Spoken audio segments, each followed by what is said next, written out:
Hello, everyone. Welcome back to my channel. It's me, Comedian Joleen Lunzer, and Bravo super fan. Tonight, I'm going to be talking all about the Real Housewives of Potomac, Season 7, Episode 15, Indecent Disclosure. But first things first, if you want to support the channel, make sure you smash that like. It's a free way to support my channel. If you want to support further, you can send a super chat while I'm live, a super thanks after the video posts. You can join my YouTube membership, hit me up on Patreon, or check out the description for Cash App, PayPal, all that fun stuff. Tonight, I have a very special guest with me because Shauna, my co-host, Shauna Christmas, you guys know her, you love her. She's in New York doing shows. And so I thought, what better time to basically invite, I'm going to call it the King of Potomac Reviews. I think at this point, Mims, make it make sense, my good friend, has really taken over as the King of Potomac Reviews. So without further ado, Mims, how are you, friend? I'm done with that introduction.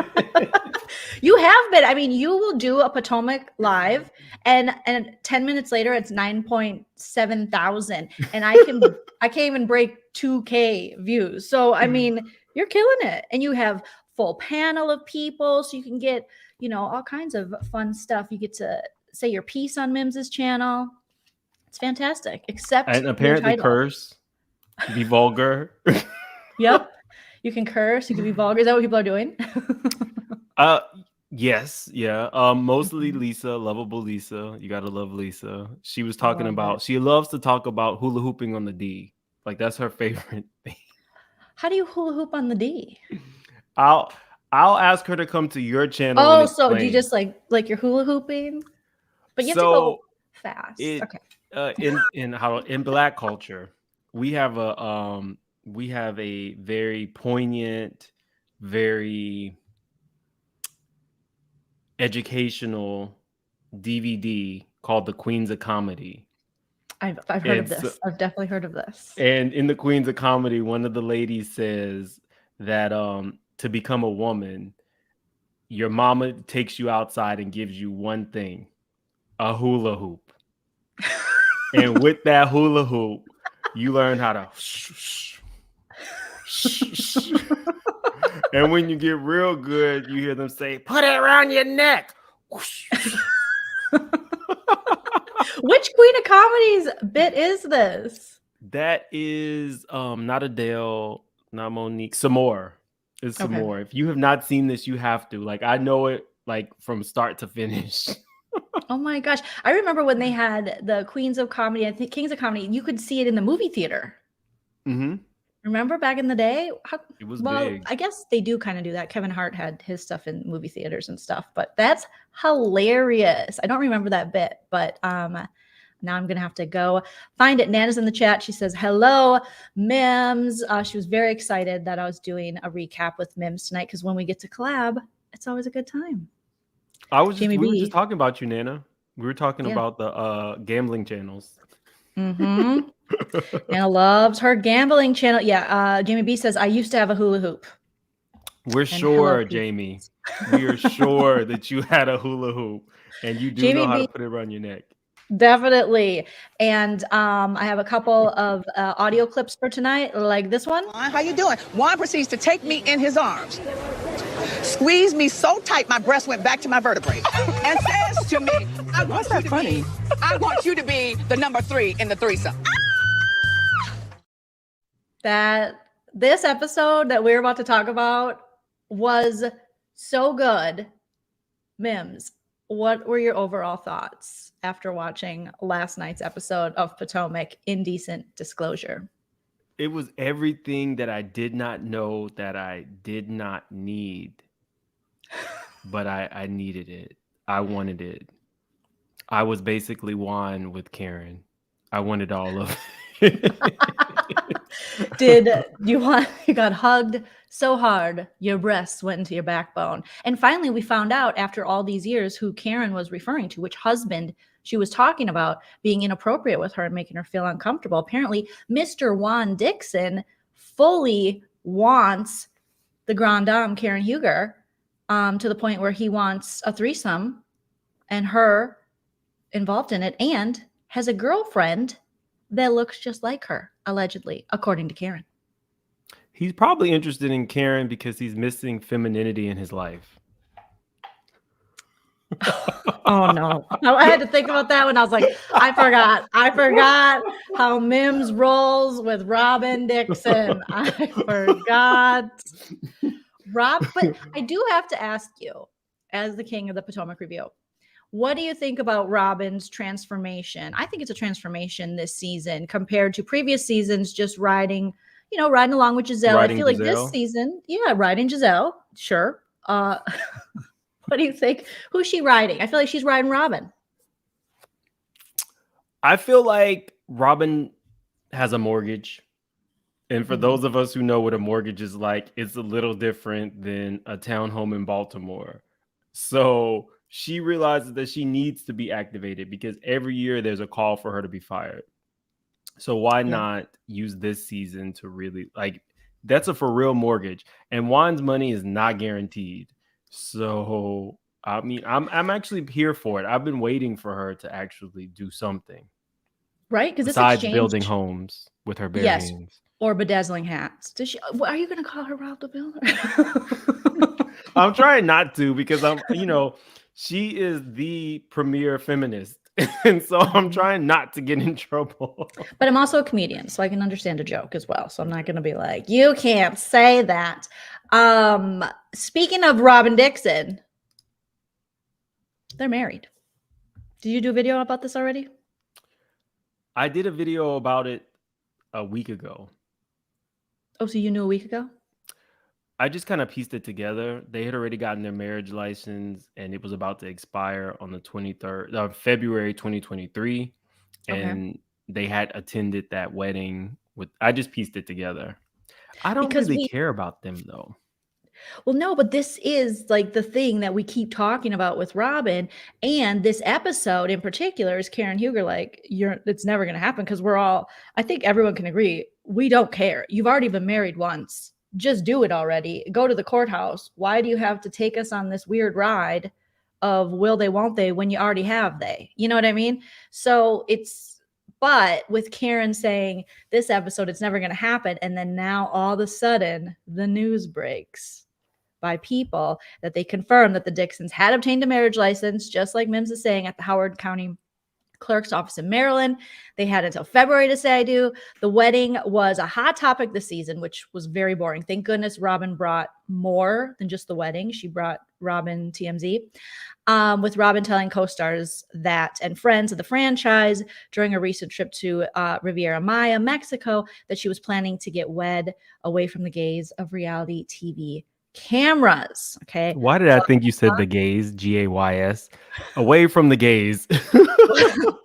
You never want to get married away from the gaze. The gaze will always make the wedding much, much better. So, is this the picture then of when they were married, when they were at her brother-in-law's wedding? So she got married in the same dress she did a confessional in? Right. Yeah. Or this is the brother-in-law's wedding, but she probably, is this what she wore? Yeah, well, that was at the wedding. So I think what she did was she registered at Big Lots. Then she cut 4 slices of cake from her brother-in-law's cake, put some foil on it, and just told them if could they store it in the mini fridge till the next day. That was the wedding. That's so romantic. They wore the same clothes. So romantic. I mean, Big Lots. That's fancy. I thought you were going to say Five Below. So that is very, very fancy. So apparently, it's done. It's over. Hopefully we never have to talk about it again until we get word from Juan's girlfriend. And everyone had a theory that the girlfriend that Karen talks about in this episode, and we're just casually kind of right now going around in the episode having some fun, but a lot of people on Twitter, let me see if I can find it here, were saying that this young lady, where is my picture of her, is Juan's other woman. Blonde hair, a little bit older, lives in Surrey County, looks like Karen. So everyone was saying, oh, we found Juan's secret blonde girlfriend he's in Georgetown with. Okay. First person I saw on Twitter is at Old Money Marty, said, breaking, a photo has surfaced of Juan Dixon's alleged blonde other woman. I mean, beautiful, gorgeous. We love that this, Juan and this lady could finally be together. Right, Mims? It's beautiful. What if he was Juan's lover on the weekend and then he removed the wig and he was Karen's lover during the week? Blue eyes. He's got blue eyes. Well, blue-red, kind of bloodshot, but you get the picture. Bloodshot. He has corona eyes, so. But I actually think it's someone different. Now I have my own no theory. Lips. I didn't realize that. He doesn't have a lip in sight. Wow. He does, and he ate that top one right up. It's, every time he has sexually harassed a crew member, that has happened to him. Now, I have my own theory on who the real blonde girlfriend is, and I think it's someone that you guys will recognize, and it's pretty legit. That it's Deborah. She's back. She's back, and she's blonde, and she's with Juan Dixon, and she's walking around Georgetown. Okay. Juan was looking at her. He rubbed elbows. She said, hello. He said, my name is Juan. She said, my brother's name is Juan. He's like, well, you can do a lot of things with brothers. And she's like, what?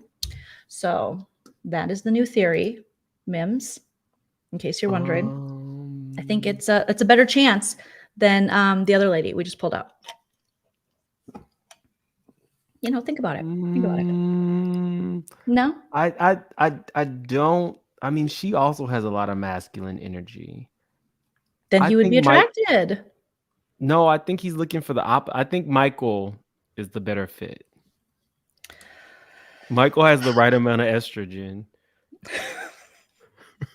Michael does. He's got the right little undies. He's got the right amount of estrogen. He's got it all. And then I have to find, and obviously we have to find, now I can't find my, there, of course, Michael Darby.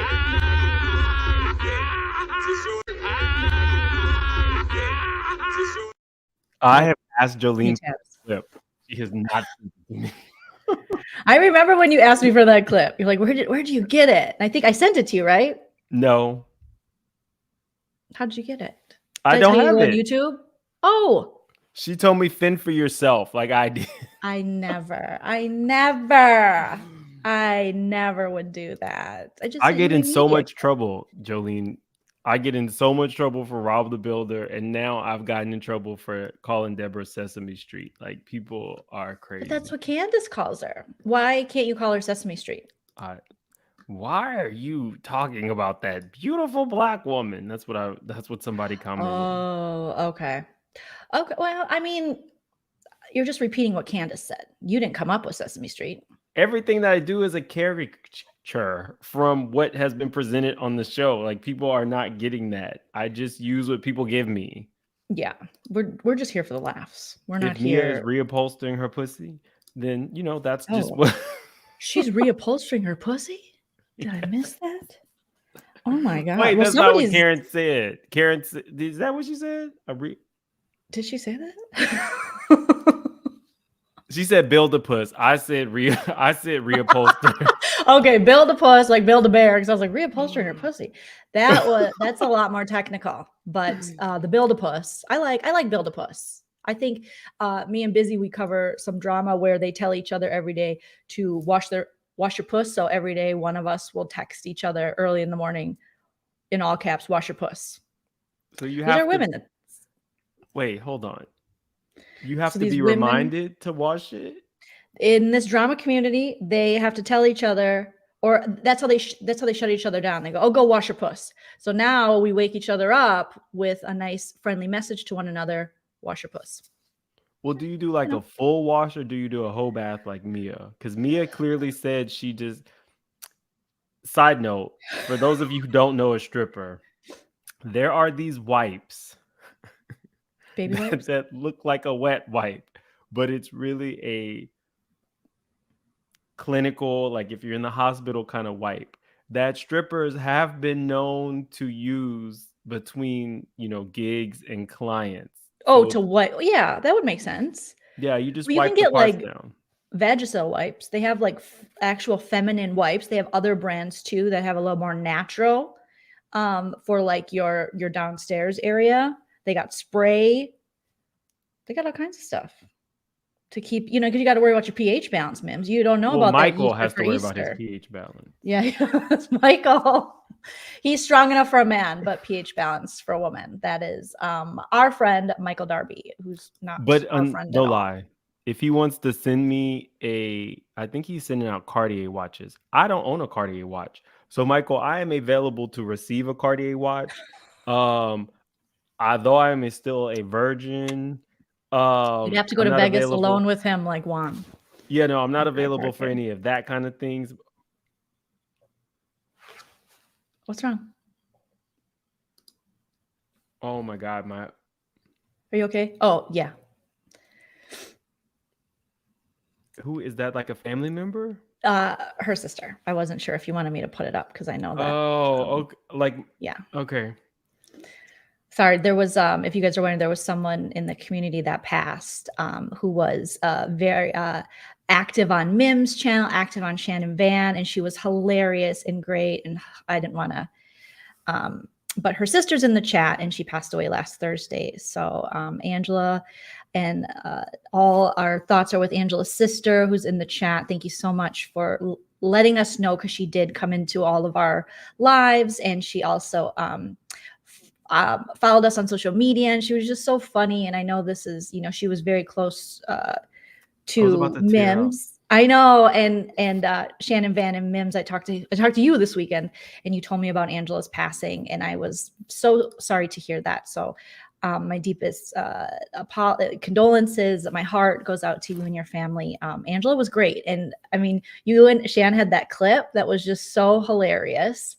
And you guys did that like 2 years ago, I think, or was it a year ago? Well, I haven't even been on YouTube 2 years, but it feels like it.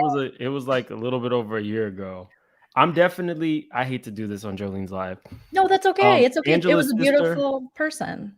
Pay tribute. Please reach out to me on Insta. Make it make sense now. I'm friends with Angela on there. I am going to do like a show about her, and I would love to have you come up. So DM me, and we'll definitely talk after. I'm so sorry for your loss. She was very special to me. She had a very dirty mouth, so I respected her a lot. Her love for the strippers really bonded us together. Yeah. The bolo. Yeah. So okay, sorry. She did. She had a wicked sense of humor. But yes, all of our condolences to you and your family, and we're so lucky that we did get to experience the joy and the humor of Angela in our chats, and that was a nice little memory. I saw it pop up. The only reason I didn't highlight it because I know that when I talked to Mims this weekend, it's a lot. It's a lot to. For a minute, I thought it was a joke. I was like, okay, this Angela got me. She's tricked you. No, there's like, I don't remember which show it was, but somebody was like, when I pass, I'm gonna say I passed before I have actually passed, and I'm gonna have my funeral paid for just so I can see who attends. Yes, I want to watch people at my funeral mourn me. And she has that kind of sense of humor where I feel like she would say something like that. So we're so happy that you stopped by, and feel free to come by anytime. I just can call you Angela's sister because they don't know your name, and you don't have to share it with us. You can be as private as you want to be, but thank you for stopping by, and thank you for letting us all know. And I only knew because Mims called me this weekend. So yeah. So in Angela's honor, we will have a good, a funny stream and make her laugh all the way up in heaven, and hopefully get out some dirty jokes for her as well. We really talked about reupholstering a pussy. How much more dirty can you get? And that's at the point that Angela's sister popped up, So the Build-A-Puss. Yeah, feel free to contact us. Yes, Angelica, we're together. Jen. Okay, so now we know your name. Jen. Hey, Jen. We are together. Okay, so this episode, I know I skipped around already, but Karen questions. So it's Indecent Disclosure, episode 15. Karen questions the validity of Robyn's upcoming nuptials and brings up alleged rumors about Juan. Robyn shares a suspicious photo with the ladies. Mia reaches her breaking point with Jacqueline, but attempts to repair her friendship with Wendy. All right, first things first. We have Ashley Darby doing Ashley Darby things. All right. She's, she's got her little TikTok outfit on. She heads out to the pool by Karen Huger. She has What the did you same say? lips as Michael. She ate Did her you guys lip too. She heads to the pool with Karen Huger and they're chatting. And right away, Karen brings up the fact that she knows a lot about Robyn Dixon, so much so that she knows about Juan's alleged girlfriend. And the producers had a lot of fun with this edit, as Karen says, Juan has a girlfriend.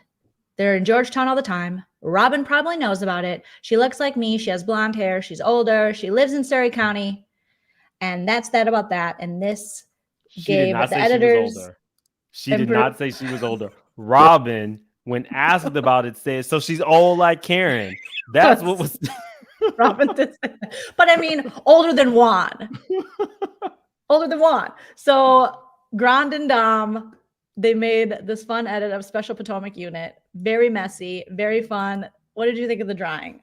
Don't you want to? I want a t-shirt with this on it. Spot on. Spot on. What do they call those? Ram curls? There's a name for it. Oh, That was Karen, season 1. That's still a little bit of Karen. She was just in one of her confessional looks with the purple dress. She kind of has that as that well. That hair is given Trump's mom. Trump. I've never even seen Trump's mom. Look, Google Trump's mom. Okay, I'm gonna Google her and see if this is what it. Okay, so Trump, is she still alive? No. Oh, I don't know. Oh, Jesus, she's old. The hair. There's like a really famous picture. This is okay. Let me grab this. Let me grab this, Mims, because is this who we're talking about? All right, let's see if we can decipher. Maybe it is Trump's mom Juan's dating, maybe, we don't know. We're trying to figure it out. This is her. No, Joleen, look at the camera. This is the picture I found. That is not. That's Trump's mom. No, it isn't. This is Trump. Why would what's her name? This name, I'm looking, but that just looks like him. Can you make my screen bigger? Okay, that didn't work. Let me bump myself up. That's her, and that's the same hairstyle.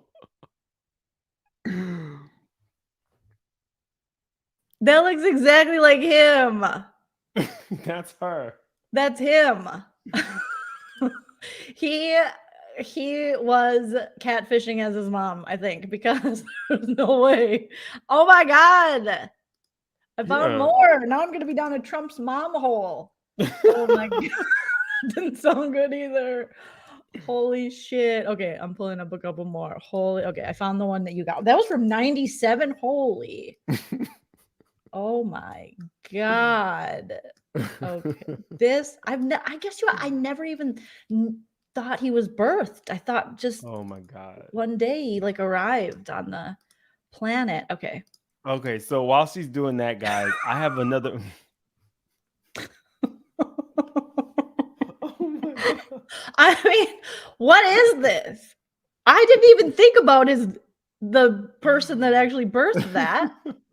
I never thought about it. Someone had to pass that out of their baby door. I never even thought about it. Oh my God, Mims. And this is the one pitch. Oh. But weren't they rich? Yeah, rich people can be trendsetters. They can be trendsetters. Okay, so back to Potomac. Back to Potomac. We're down a rabbit hole. Okay, that's what we do. Yeah, we're gonna get t-shirts made. I'm going down to Trump's mom hall. Okay, back to Potomac. So Karen is saying all this stuff to Ashley. And of course she says, I want to be the one to tell her. Karen should know well and good you cannot tell Ashley if you want to be the one to tell her, because Ashley's going to go tell Robyn, and that's exactly what she's going to do. Now, where do you think this blonde girlfriend who looks like Karen theory came from? Did Karen just pull this out to piss Robyn off? Is there any validity to a blonde girlfriend who looks like Karen in Georgetown? Do I think it could be possible? Yes. Do I think that it is actually what's going on? No. I think Karen, like all of these women, are extremely cunning, right? Mm-hmm. So Karen laid the trap for this a while back. And she had it queued up and ready to like blow Robyn's head off as soon as Robyn said anything to her. So she talked about it on camera with Giselle. She wouldn't tell the audience. It piqued their curiosity.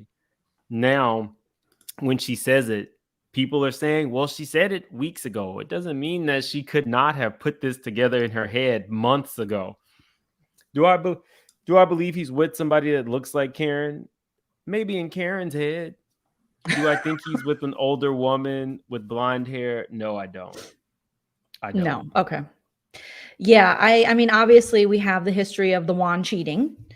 And so there's all the Juan cheating. There's always that to go off of. But I thought it was, as far as rumors about spouses go, this was the funniest one. Normally they're annoying because they're, baseless, like the one about Wendy, Osefo, and Eddie, and some white lady at his office or some secretary that all about the treason made up like last season or season before. And you're like, okay. And there was no receipts, nothing. It wasn't fun. It was just a way to knock down, I think, Wendy, the first, doctor on the franchise, things like that. I just found it distasteful, but this I can get with because it's funny, and it's funny to hear because we don't really believe. I mean, does anybody believe that Juan Dix is out there walking around in Georgetown with a Karen Huger lookalike?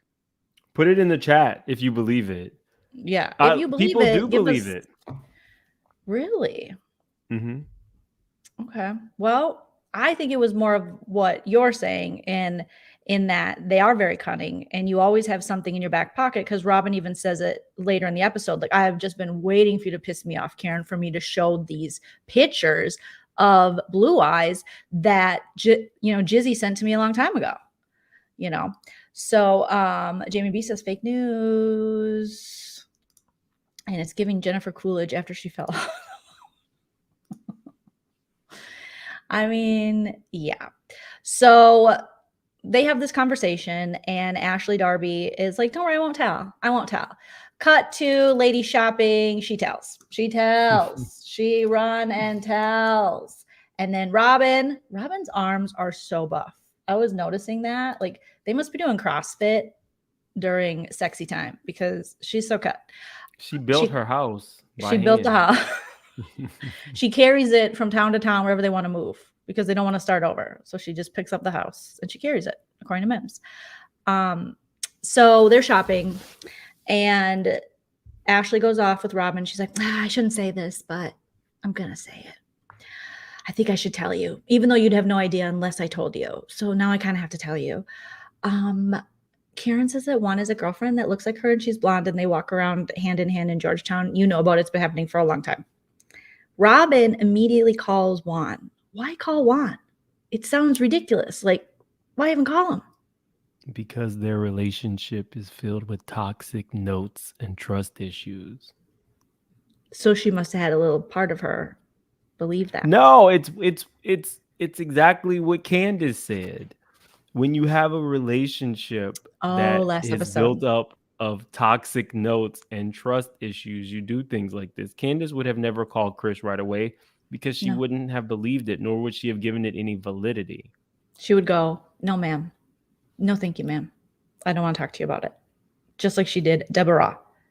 But instead, Robyn okay, so that makes more sense. It is.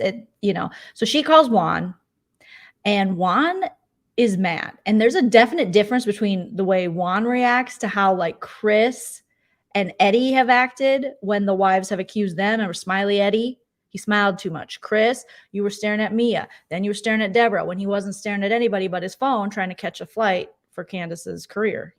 That's really, he just wanted out of Karen's vaginal rejuvenation party or whatever that spring fling party was she had. So what did you make of Juan's very angry reaction to this? Do you think it's justified? Is he like fed up after seasons of this, or is he guilty, or what's the deal? I juxtaposed his response to Chris Samuel's response when they did that to him and Monique, and how angry Robyn was. Well, why is he being so aggressive with women? And I'm so glad Dixon isn't here. Remember that? Oh yeah, I'm So so it's glad Juan funny. Dixon isn't here right now. It's funny to juxtapose how it's okay when your husband does it, when your husband is put in a place where cheating rumors are out there, and he gives a natural, very visceral response. But you had such an issue when Monique did it, or when Monique's husband wasn't as friendly or inviting to you guys. So it's funny how the hypocrisy rolls on this particular franchise, because it's okay for them. Anything they do is okay. It is. And that's exactly what Candace pointed out last episode, I believe, with the way they were saying, you know, Mia didn't have to, or what were they saying? Mia didn't have to apologize. So much is going on in this season where Mia didn't have to apologize directly to Wendy, but then they felt as though, who were they saying should Karen needed to apologize to Charisse.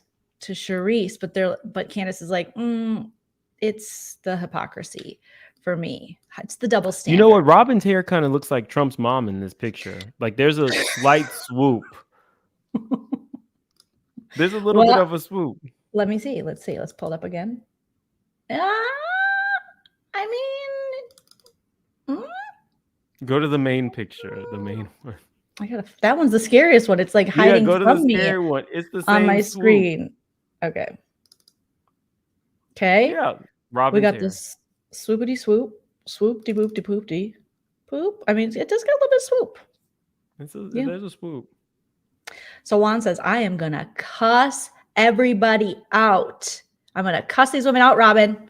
But I think he said he loved her. We don't always hear these soft little I love yous between the two of them. Yeah, because when you're lying, you want to throw out something that they're not accustomed to. She didn't know how to respond to a I love you message. She responds to a, okay, I'm going to talk to you later, bro. That's what she gets. So CrossFit. Why do you think why are they even going to stay married? Is it just the financial situation? What do you think? What about Robyn? What does she get out of it? Just to be Juan Dixon's wife for the second time? You know, I don't know. Robyn is a very interesting character. She's not your atypical basketball wife. You know what I mean? We've seen the basketball wife franchises. They're usually very feminine, very, enhanced. They have the Birkin bags and stuff like that. Robyn is kind of just like your bro. She's Merlot. Yeah, I don't know. She's very pretty. That's one thing gorgeous. That she is.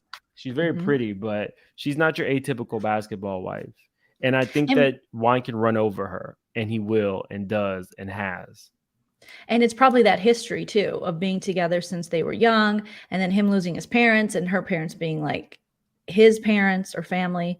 So it's on a different level. She could never live in her truth. She just had to live in this one. Yeah, she's like the male Todd Chrisley. Now that Todd Chrisley is out of the closet and in a jail cell. He's out of the closet? Well, he will be once he's in jail. I didn't even out know. Of the closet and into his jail cell. He'll be able to live his truth. I just saw a TikTok I've never followed the Chrisleys, but I know of it because when the celebrities go to jail, of course, I like to hear about it. But yeah, he always struck me as interesting man, I guess. That relationship, very interesting, very it struck me as what's that under the candelabra? Do you remember how there's I watched a documentary a while back, and it was when all those super religious dudes were getting caught with like male prostitutes, and they were going out. And before this, they were very anti-gay. They had like homophobic stuff. Like they were preachers and things. Like I think there was a guy in Colorado Springs or something as well. And so they had this homophobic rhetoric they would speak. And they would say, straight sex is the best sex. I love sex with my wife. It's the best. And you're like, first of all, nobody no straight person says straight sex is the best sex. It's just not something you would say unless you were trying to overcompensate for something. And then Didn't a our couple vice months president later, say that? yeah, but I mean, not our current Didn't one. I don't think no, Kamala Harris, not but not Mike Kamala, the Pence, last I'm one. sure. Yeah, Pence.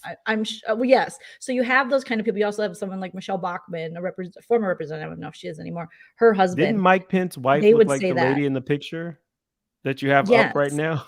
But that's kind of the thing, is these guys that protest about being so in love with their wives, then a couple months later, they're found in a motel snorting meth off a male escort's butt. And, you know, so it kind of reminded me of something like that. But I digress. Gay is the word you're looking for. Oh, I'm looking for. Well, listen, I'm not here to out him. If he doesn't say he's gay, then he's not gay. You know, I don't, as long as he's not one of those preacher guys who's out there being homophobic. Is Todd Creasley, Lisa, what's his name? Creasley? Is he a homophobe, or is he just No, but he's a Southern? thief. So I'm gonna do whatever I want to a thief. Got it, ma'ams. Okay. Speaking of thieves, we don't really have a good transition for that because Michael Darby is no longer on the show. I feel like something will come out along the way with Before Michael we move Darby and quickly, taxes. I have a little bit of a stalker situation. Uh-oh. Is it me? It's Mia Thornton. She's stalking you? Is it because you allegedly ban her up? I don't even know if I have an allegedly banner anymore. I don't went even through care anymore. on my show. I went through a whole. I haven't. I'm shaking. I did a whole segment on why I thought she was stalking me. She created an account the day that I did an interview with Tita. Yeah. Her nanny, who was mentioned Jacqueline. in this episode. Mm-hmm. Somebody created an account that day, and they called me a disgusting maggot. So I'm pretty sure they wanted to change that to an F. Oh no! Right? Nobody calls anybody a maggot. Like that's not even a. Well, so they do in the Mob Wives Tube community. Unfortunately, I know about this. Okay, go ahead. Sorry. But she also named herself Rima. Rima. Mia Rima. It's called. Is it an anagram? It's when you take letters of one word and you use it for the next word. So Mia, Rima. But now there's another one today. Oh. There's another person who just literally created an account. Mims. Oh, now she's gonna stalk my channel. Leave me alone, Mia. We don't have it, Mia. But yeah, now she's Sequoia. Oh, beautiful. New account. National Forest Park. And I comment on like the Bravo chats, right? You do? Like the Bravo Reddit? YouTube pages when they release clips and stuff like that. And Sequoia had some things to say about me. Uh-oh. So let's pull up Sequoia. Okay, go ahead. She's on the screen now. You can talk directly to her. Where is it, Sequoia? So she follows you to the Bravo chats and also on your channel. Well, this particular one was a clip of Mia. Because Mia was on Watch What Happens Live last night. Yes, she was. So I said she's declassing the show in my Nene voice. To which she replied, as Sequoia, y'all are getting inside info. Where is it? If Mims goes missing, this can be used as proof. Yes, JSCO. Everybody, we're getting all of the inside information. This is inside info. Sequoia says, Mia gave you the increase, views, and clicks you needed. Mia actually gave folks something to talk about. Bringing down the show. Be thankful. LOL. I mean, that sounds like something that someone you're talking about would say. First off, this is a brand new account. YouTube lets you see when somebody created an account. Conspiracy theory, and this is Mim's opinion. It's my opinion. It's Mim's opinion. I'm just kidding. Keep going. Who else? She just created this account. How would you know that Mia gave me an increase in views? Unless it's a new account. And doesn't that also sound like her? You should be thankful. LOL with an LOL with like a LOL. passive aggressive, like I'm laughing, but I'm not laughing. I really despise you and you're negative. Oh my God, Mia, why are you so obsessed with Mims? Why are you so obsessed with me? Oh my gosh. You're on it with your clips tonight. I've been really trying, but if she comes in here and she comes for me, this is all I'm gonna do. Go away! Shut up! Go away, shut up. Wendy was everything. Okay.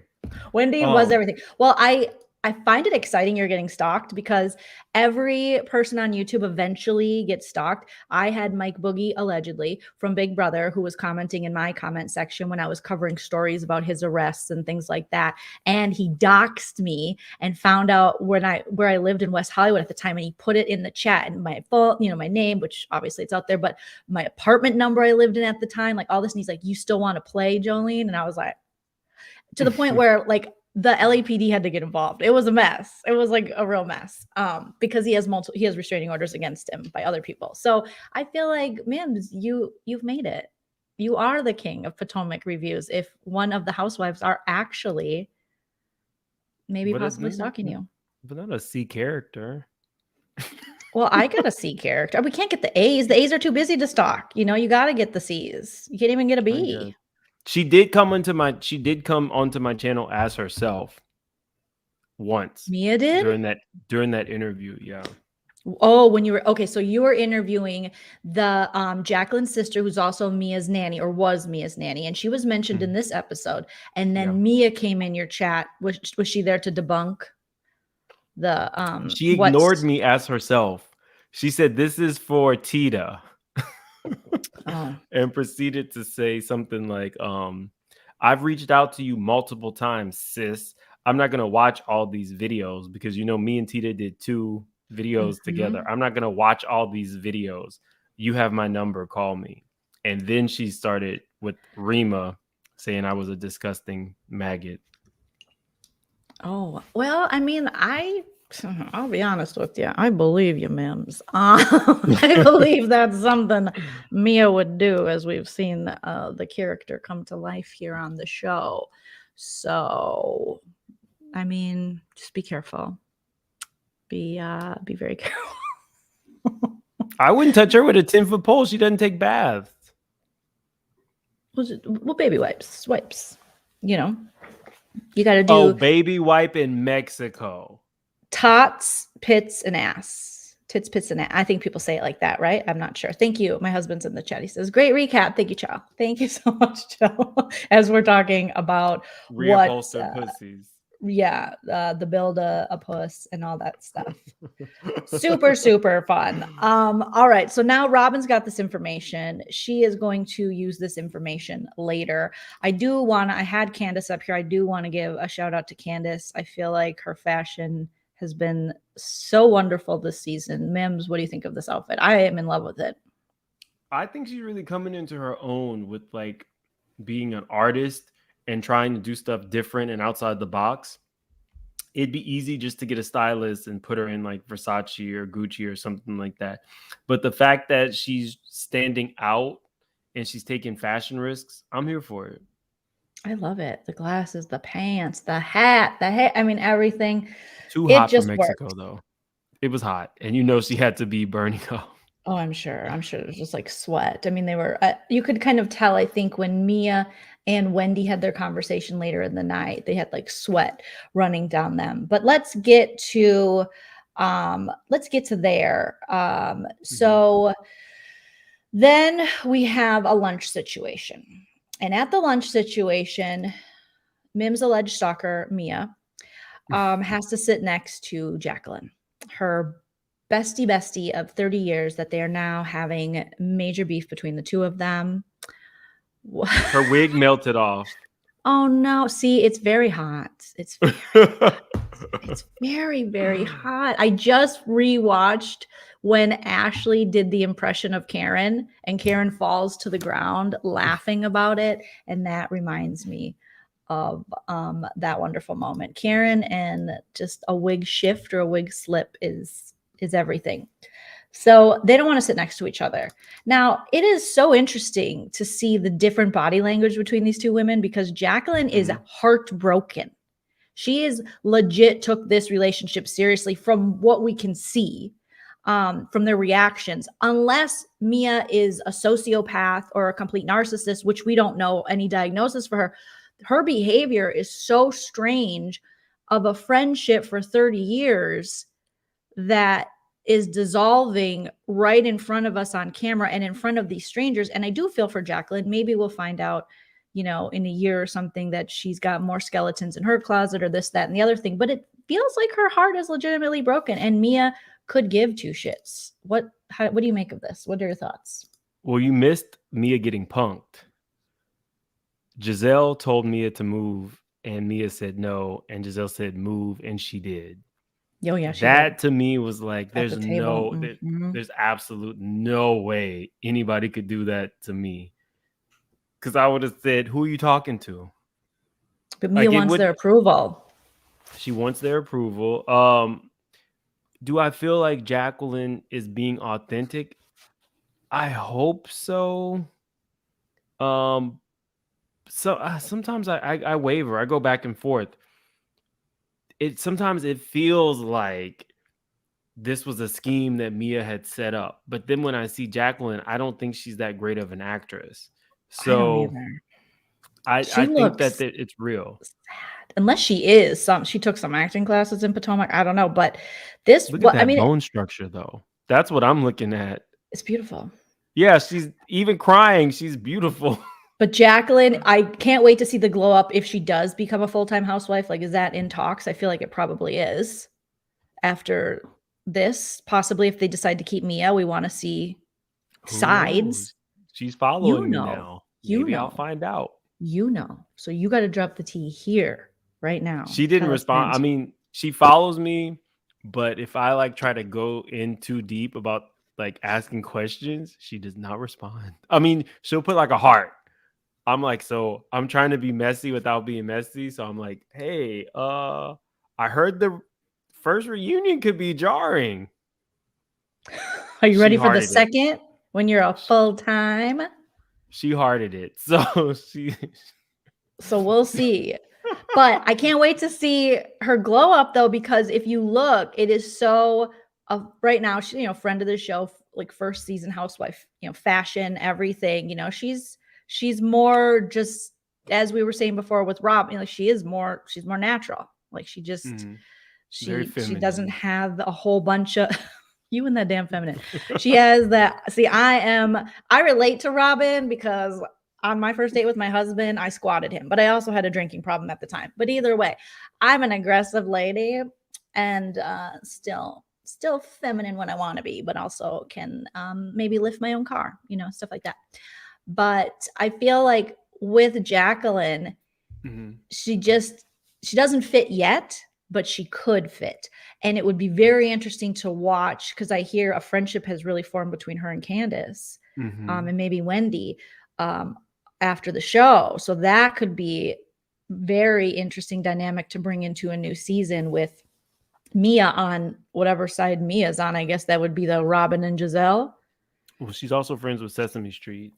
I think the path. So I'm sorry, Potomac is low budget.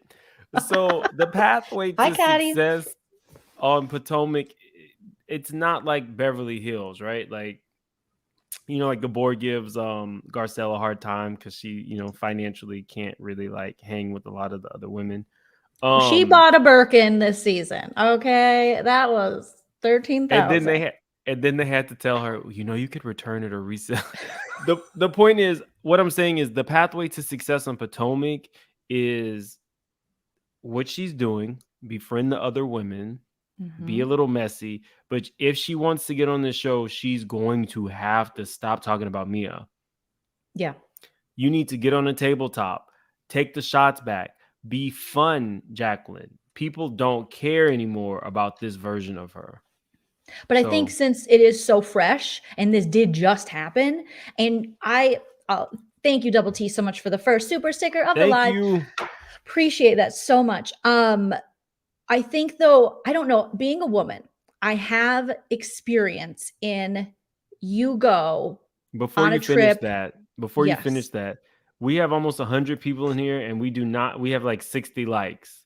So let's get the likes up, people. Look at We're the giving King you of a the full Potomac recap is telling you what to do. I love it. Yes. get the Earn your likes up, paycheck. people.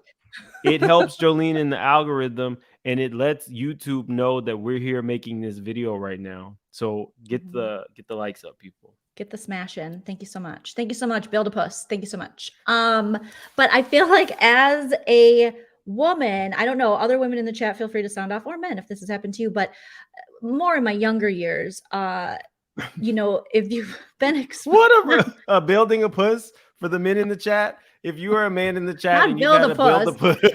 No, I mean, if you've been in a situation like this where you're with a friend, but you're with mostly their friends, and you're either out or you're on a trip, and maybe you and that friend aren't getting along, and then you feel so freaking awkward because you already feel awkward as like a third wheel. You're coming in just as your friend's friend, and people don't really know you, even though we know that none of these people probably consider me their friend.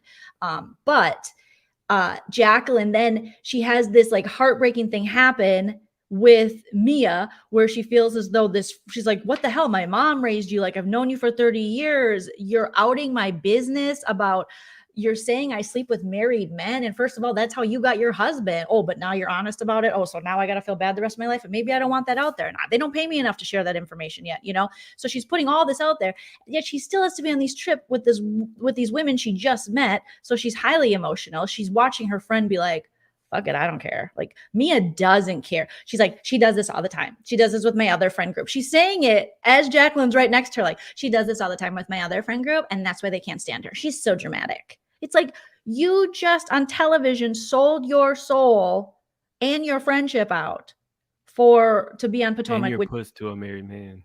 And yeah, what I mean, wasn't it? She was married. She met him on a beach. She did a handstand, and then he went inside and they got married. He inserted. Yeah. Okay. All right. So I feel like, feel free to share if you guys want to, but I feel like I can relate a little bit to probably how Jacqueline's feeling is. You just feel there's no one you can turn to. None of your friends are there. And you just had what you thought was your closest friend betray you. Well, she needs to get wasted. That's when you bond with other girls. That's when you have a good time. That's when you twerk on a table. That's when you make yourself so integral to the storyline that they need you for next season, and the girls like you more than Mia. That's her pathway to success. Well, I think a good thing that she's done is make friends with the other cast members, because then they'll advocate for you, because still Candace is still pulling for a Scala to come and be a full-time housewife. And I don't think that's happening. But she's mentioning it when she's on Watch What Happens Live and stuff like that. So it is good that she's making friends with them, and also adds an interesting dynamic since there is this friction between Candace and Wendy and Mia. So they have this awkward exchange at the table, and then Robyn starts, I think just dropping little things, because now she knows what Ashley has told her about the rumor that Karen started. And that is when Karen, and all these screen grabs of Karen are so unfortunate for our grand dame, but this is all I could find. So then they go back. I don't know why in every screen grab Karen looks cross-eyed. But I will say Karen has really pulled it together. Where she started on this show is not where she's at currently. But it is really bad that you are saying that some woman's husband wants you, and this is the looks you're serving. If you are going to be a vixen, then you need to have hair, makeup, everything on point. You are a woman of a certain age. It is clear that, little inside information, sometimes when you see the girls looking kind of like pedestrian, it's because Bravo has not paid for their hair and makeup. So they won't pay for it either. This show, they do not care about that stuff. And that's why you're seeing Karen look like this, because it's hot. Her wig is melting, and she does not pay a professional makeup artist Which to get her. surprises me because I feel like that's a Karen Huger Grand Dame thing to do. But like you said, on other franchises, we see a glam squad, which can get really annoying because I feel like some people overdo it with the glam squad. You don't need it all the time. But like you're saying, in a situation like this, in a climate like this, where you're going to be hot and sweaty and stuff, you probably need someone who's going to get that stay all day through the sweat eyeliner, get everything. You're at work and your job is we're supposed to be aspirational. Looking at this version of Karen, do not think that Juan was trying to get in her britches. What are you telling? Are you serious? She is a beautiful woman. I loved that whole run that she did, that whole monologue about how she is a beautiful You just woman. be quiet because you're not even close to the altar. You're not even close to the altar. She no man, or I don't know what she called Jizzy. She's like, she with no man. You just be quiet over there because Jizzy's trying to jump in. So basically, it's now Robyn attacking Karen. Like, how dare you talk about my soon-to-be marriage or question? Because Karen says, listen, if it ends up happening and you do get married, I'll eat my words. Like, I will. And then Jizzy's like, she doesn't have anything to prove to you. And Karen's like, well, you kind of do, because you're stringing us all along all season about this will they, won't they?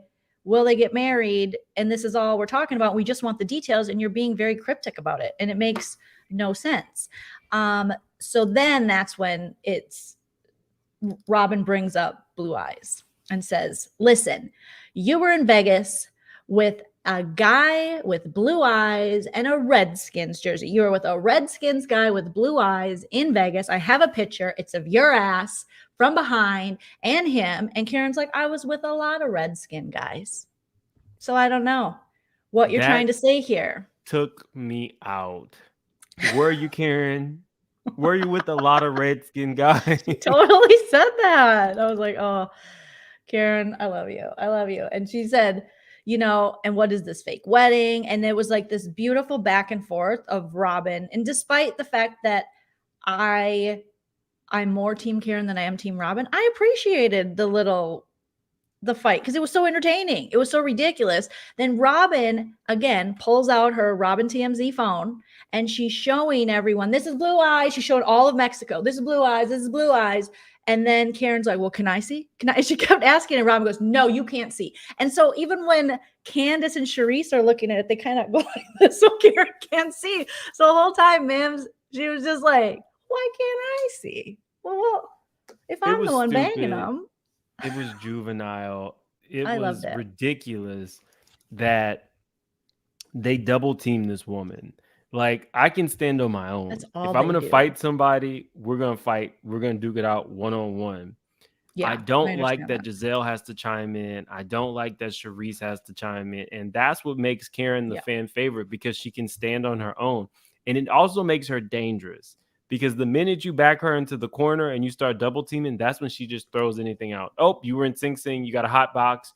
You're a broken down whore from Hampton University. Your man wants me. He smushed my titties. Like, my backbone. Yeah, like, this is what you don't want to do with Karen, and she makes you look dumb each time.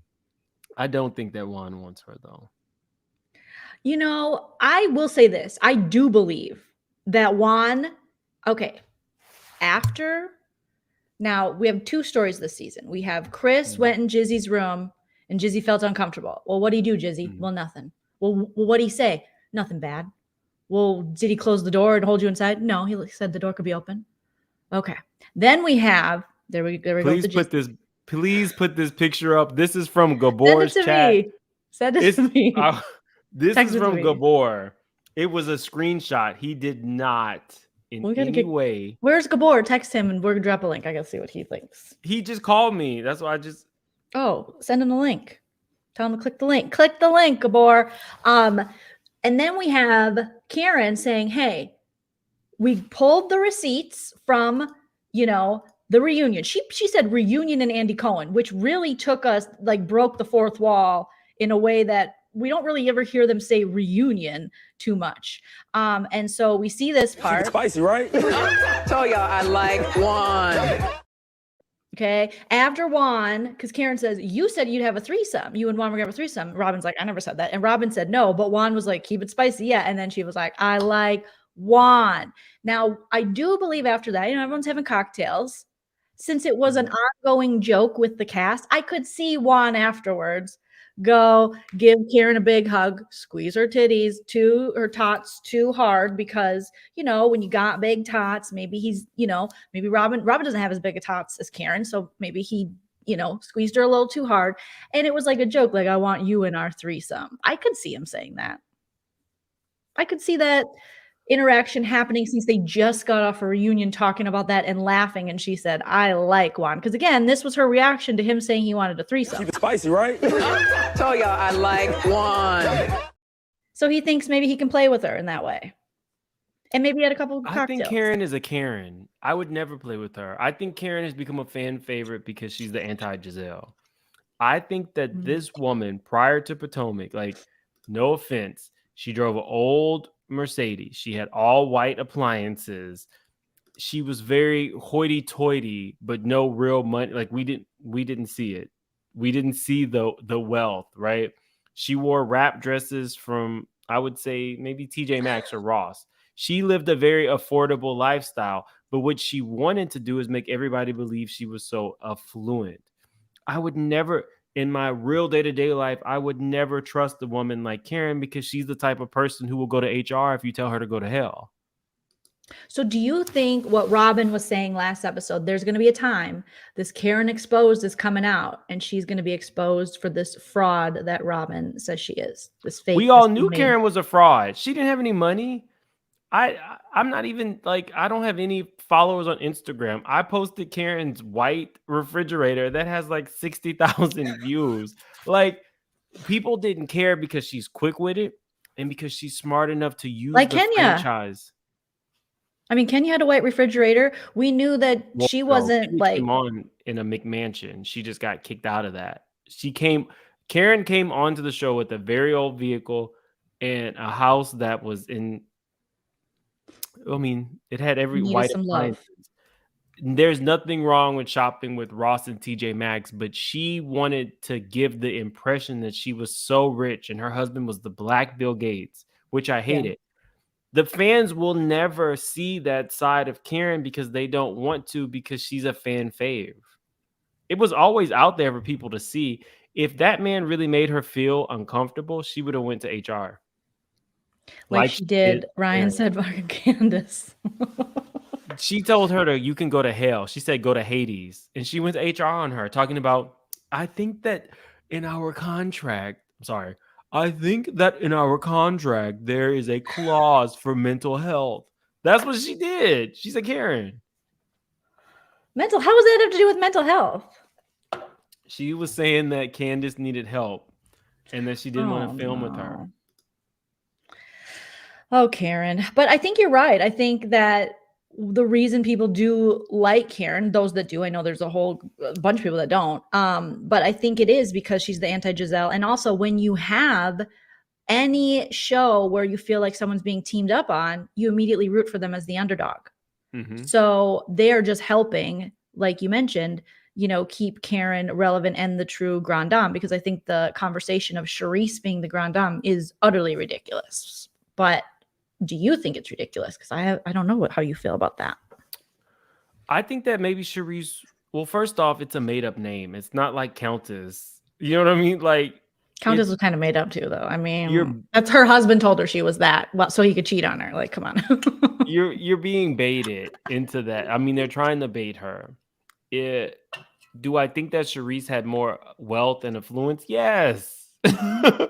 Karen came onto the show financially, she wasn't there. Yeah, I mean, their finances were on the decline. Charisse was still, she had readily available money from her husband. Oh my God. Sorry. Hold on. Okay. You're on speakerphone on live. Is it Gabor? Somebody was summoning you. I just sent them that picture that you screen grabbed of Giselle. Everybody can hear you. Gabor. You're on I'm on Jolene's live. She told me to answer the phone and put you on. I was like, do you know what I just got you talking about? Oh my God. Okay. Now you say what? Jolene told me to put you on speakerphone. The people can hear you. Okay. What's up? Is that... This is what he does. I told you to send him the What do link you and see if he wanna know? wanted to What's pop up. Oh, so now she wants to send you a quick. Jacqueline, can you hear me?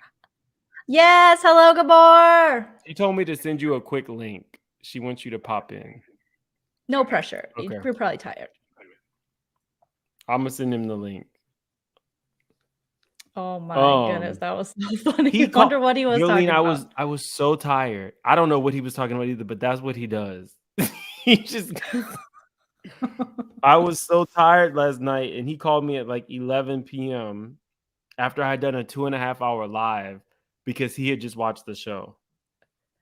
Oh my gosh. Yeah, he found this picture. This looks like the cafeteria lunch lady when you ask for another slice of pizza. Right? You do not have that many credits on your account. I feel like That's what it does. It does. When you ask for some extra fries, I mean, this doesn't even really look like the Giselle we see on TV. But no, that is the real. Okay, so that's not technically inside information. Real talk. 2 people let me know. One person that I know is best friends with a makeup artist, and Giselle said if Bravo's not paying, she's not. If they don't pay for her glam, she won't do it, and she doesn't. I feel like care. Bravo should pay. I feel like they should, especially women It's that a have been on write-off. the show this long. But I do understand what you're saying. It is your job. Invest in it. Write it off, because just as a YouTuber and comedian myself, I'm able to write off a lot of stuff through my taxes and stuff. So You guys, I have to get haircuts every week, and I still just wear a hat. It'll have to be a write-off at the end. That's expensive, but you know what? I'm on camera. Yep. I mean, I would say now, Giselle, hey, Miss Dugan. I don't know. Well, I mean, we've seen Jizzy's house, and obviously it's a big house, but there's a lot of parts to it that don't necessarily match up. And the style. I mean, Giselle has the worst, not even clothing, it's just the worst interior style I think I've seen maybe on any Housewives franchise. Maybe old school Ramona Singer's house was worse. Sonia Morgan when the townhome was kind of Sonia's bad. was just falling apart, but Sonia had good taste. It just wasn't. Hey, updated. Gabor.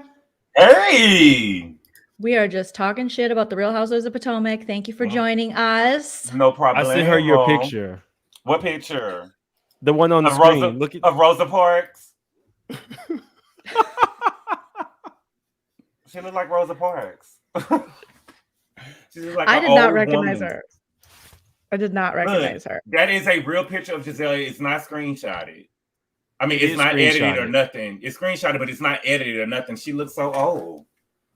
So who took this picture? Did someone send it to you, or did you take it while watching it? that is what I took it while watching it. This is her at the table when she was talking to Mia. This is a live picture of Giselle. That's Giselle. But we do have to take into account her storyline this episode was diarrhea. So she had nausea, heartburn, indigestion, upset stomach, so it could be the Rhea that made her kind of age. Dehydration. I ain't never had that kind of diarrhea. I thought her trick to keeping that face was staying out of the sun. Being in Mexico 2 she days stays in the reversed it all. I don't understand why we had to hear so much about her bubble guts. Why, you guys? Why? Because she literally has nothing else going on. To She get a introduced that paycheck for little young diarrhea. boy. She introduced the young boy to her family already, or like her kids, after only knowing him for a couple months. What young boy? She's dating a dude from Winter House, Which one? the black guy. The one that got Lindsay pregnant? Yep. Let me see. Oh, he's handsome. I forget his name though. All I know is he got Lindsay pregnant. He got 'cause he's only somebody been on 2 pregnant. seasons. He's dated an Asian woman on the show. He wanted another Yes. Caucasian woman. Everybody he wants is young and typically not black. So Giselle is the antithesis of everything we've seen. So I did a deep dive, looked through his Instagram. There's not even a black woman there that is not related to him. So we're supposed to believe What? that he just came for Giselle. His You name know, is Jason. But Thank Giselle, Donna. they real crafty. She probably got something going on with Ashley where they talking to other Bravo celebrities and making these fake relationships. Probably. Because Oh. why would anybody introduce this young man to your young daughters that quickly? Jason Cameron is his name. Yeah. Okay, I just got a picture of him. Yep. So this makes sense though, because Ashley was dating Luke from Summer and Winter House. So that's probably how they met, is through Luke and Ashley hanging out, I'm assuming. Because otherwise, I guess they're both Bravo stars, but he's pictured with a lot of he's pictured with other housewives. Which ones? Meredith. Meredith? I was gonna introduce him to Brooks, but I found out that he was straight. My family. It was when her and Seth were on a break. I don't know what was going on, but he gives me that he's looking. I mean, if you got a girl pregnant like that on one of these shows. Jason Cameron and Housewives. So you did a deep dive. Have you done a video about this yet? Yeah. I would like to see it. I missed it. I'm sorry. Because that sounds real good. Yeah, Giselle Bryant's reaction to Ashley, Darby, and Luke breaking up. I'm just looking at a little article here, but okay. So they've been dating. She's already introduced him, and they've been dating for how long? Like a hot minute. I mean, that's not surprising. How quick did she introduce Sherman to the kids? And they wasn't even together a year. Well, that's exactly what I said in my deep dive. Giselle is very protective of her kids unless you are willing to film. Then all of a sudden you get fast-tracked. Oh, that is such a Giselle move, because the same thing when she tried to bring back the fake Jamal Bryant storyline. Mm-hmm. No, that is when Bravo paid for her makeup. And look at how great she looks. She looks amazing. But this also very much looks like a son. Oh, no, I'm all for like my husband's 4 years younger than me, and someone once in LA yelled at him and was like, "Tell your grandma." This homeless guy yelled to my husband to tell his grandma, which was me, to be quiet, and said I looked like his grandma. So I mean, I don't know. It's you think you look one way and you don't. I mean, Giselle, she does look fantastic here, but I hear what you're both saying. That's what she does do. She wants someone who's going to be able to be on camera. I want to superimpose the picture the screenshot from Gabor onto this body and put are they standing next to each other in this picture, or is this edited? Somebody edited it online. Oh. Yeah, edited online. He got some nice arms. He's handsome, and he seems nice on the show. I mean, I do like Winter House and Summer House. But all I knew of him is that he dated Lindsay. They had a pregnancy and then lost the baby. And then she got engaged immediately to the guy with the ears. I always forget his name. Carl. He dated the Asian lady as well in the show. And then there was a Caucasian lady that didn't want him. Which one? It was some new girl on Winter House, and she went for another guy on the show. But again, all of these people are not women of color, and they're not of a certain age. So I don't think that he wants Giselle. But being fair, usually black guys who date outside of their race, they usually, if they're talking to a black girl, they will talk to a black girl that look like Giselle. A girl, not a woman. Ooh. Can you put that other picture up from Gabor? Okay. Let me find it here. It's not this one. Gabor missed this one. Is that Donald Trump's mom? Yes. See, everybody knows but me. I didn't believe Mims. I was like, that is not Donald Trump's mom. They look just alike. I know. I thought it was Donald Trump in a wig. No. It's like the same damn person. Okay, now I gotta find the one you sent me, Mims. Hold on. There we go. Back to Jizzy. All right. So, well, it'll be interesting to see if Jason's on next season of Potomac then, if that is what we're doing. I'm here for it. Of course he will be. I'm pretty sure he will be. Giselle needs a storyline. Well, it'll give this guy a break because this guy's sleepy. Juan is sleepy. My God. He is so sleepy. Gabor, do you think I'm gonna ask you some I'm gonna spitball some question at you. Okay. Do you believe that Juan Dixon went up to Karen Huger, said he wants a threesome with her, and hugged her so hard her tots went to her backbone? 100%. See, I believe that shit too. Do you believe that Juan Dixon is cheating with a woman who looks like Karen from Surrey County, and is blonde? I don't believe that. You don't believe he's going and walking around Georgetown with a Karen Huger lookalike? Mm-mm. Do you believe that if he was, it could be this woman? Oh my God. Absolutely not. Nobody believes that.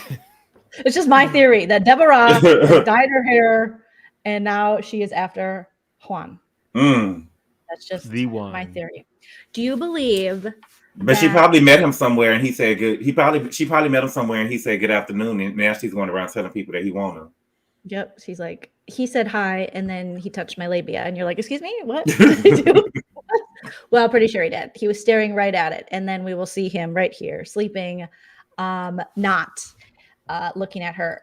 Do you believe this second marriage that we now have confirmed by People Magazine that they are married will last? Yeah.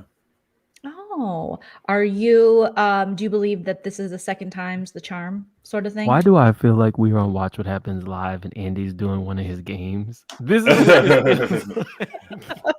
I think it will last because she waited so long for him. He's already been able to do everything that he wanted to do. To me, I don't think that you get credit for wearing a man who done drug you through the mud. Right, You know what I'm and saying? I understand that because he's sleepy now. I think there's a point where you can, if you go back to a cheater, he's too sleepy to cheat. Like his wiener is tired, and that's not what he's trying to do anymore. Now he just wants to get, to Social Security age. He wants to have a retirement. He wants to take naps and eat soup like Ray. So and spend Robyn's money since he spent his and lost the family money. Exactly. Like he doesn't have it like he did then. So maybe the same kind of women aren't coming. And also, he's still attractive, but he's not Juan Dixon of 5-10 years ago. Yes. Yeah. I could see Michael Darby actually taking Juan to Vegas and paying for, a few Mias to come over and, play pleasure together. Juan, and he While watches. he watches. Yeah. You're right. Did you think that was? Oh my God. Andrew Gabor, what do we think about Candace's fashion? We don't. We love Candace, but we don't. I love it. This was a nice outfit. I loved it. She's giving, original. I love Gabor's very polite but pointed answer.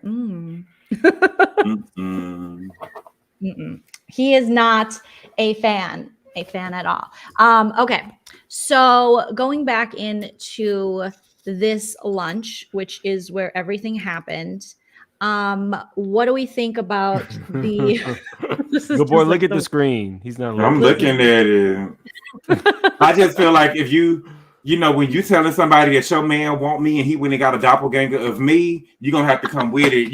I feel like that she should have went and got the best makeup. She should have been there in a wedding dress telling her. You know what I'm saying? What did I say, Joleen? You just come to me looking like that, saying that your man want me, and he went and got a doppelganger of me. And that's how I know he don't want to marry you, because he want me. What did I tell you, Joleen? Same thing. Mims even showed me the hair, the sweat, all of it. Oh, Gabor hasn't seen that. Let me show you, Gabor. Lashes falling off. I mean, the poor eyeliner too. It's just. But it's still. But in her defense, though, it's still better than what Robyn had on. No, Gabor, look, make this bigger, Joleen. Okay, I can see it. Oh my God. Did you see Robyn? We have seen Robyn tracks ever since they arrived in Mexico, though.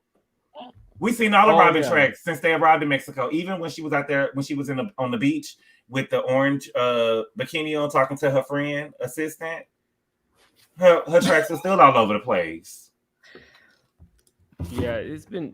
I don't know why that they don't just say, you know what, this is a necessary thing for my job. How I look and how I present to the world is what's paying me $400,000 or $500,000 a year.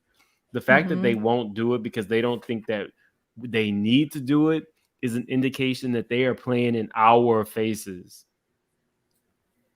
Do you think it's because you remember when she walked up, Candace had told her that she likes her hair, the underbump, and she was like, "Well, I did it myself." Do you think it's because they don't have glam with them in Mexico and they can't afford it like the Beverly Hills girls?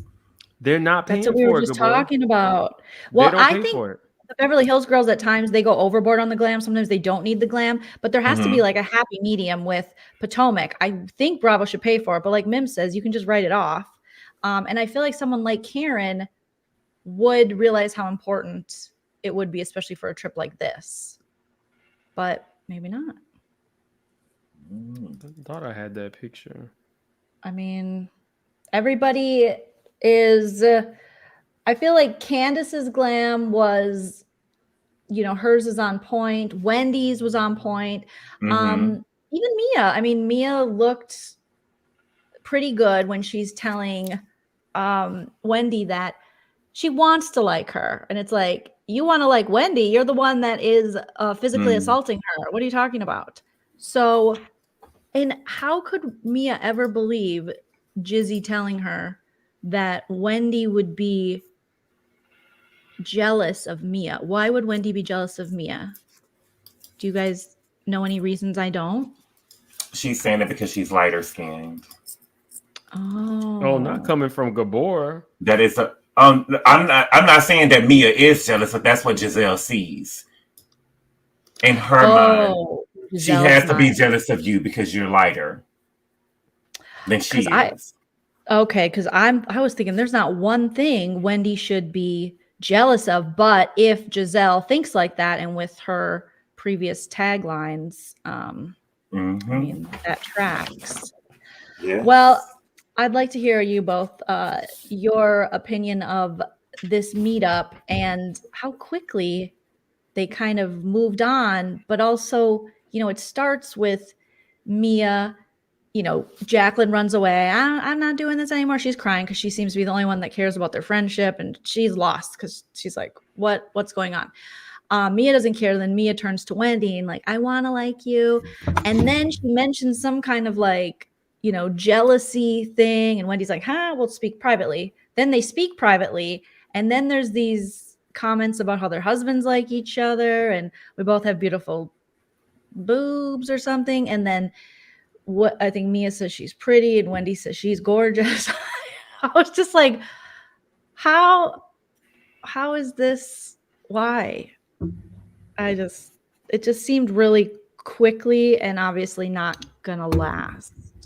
Right? And the egg on her face, the egg on Wendy's face is that her and Giselle are gonna throw Robyn a bachelorette party, and Wendy's not invited. That's true, because that's what we see previews for the next episode. Did you see that, Mims? So Karen and Wendy weren't invited, right? Yep. I feel like they should have teamed up with Candace and did their own thing, right?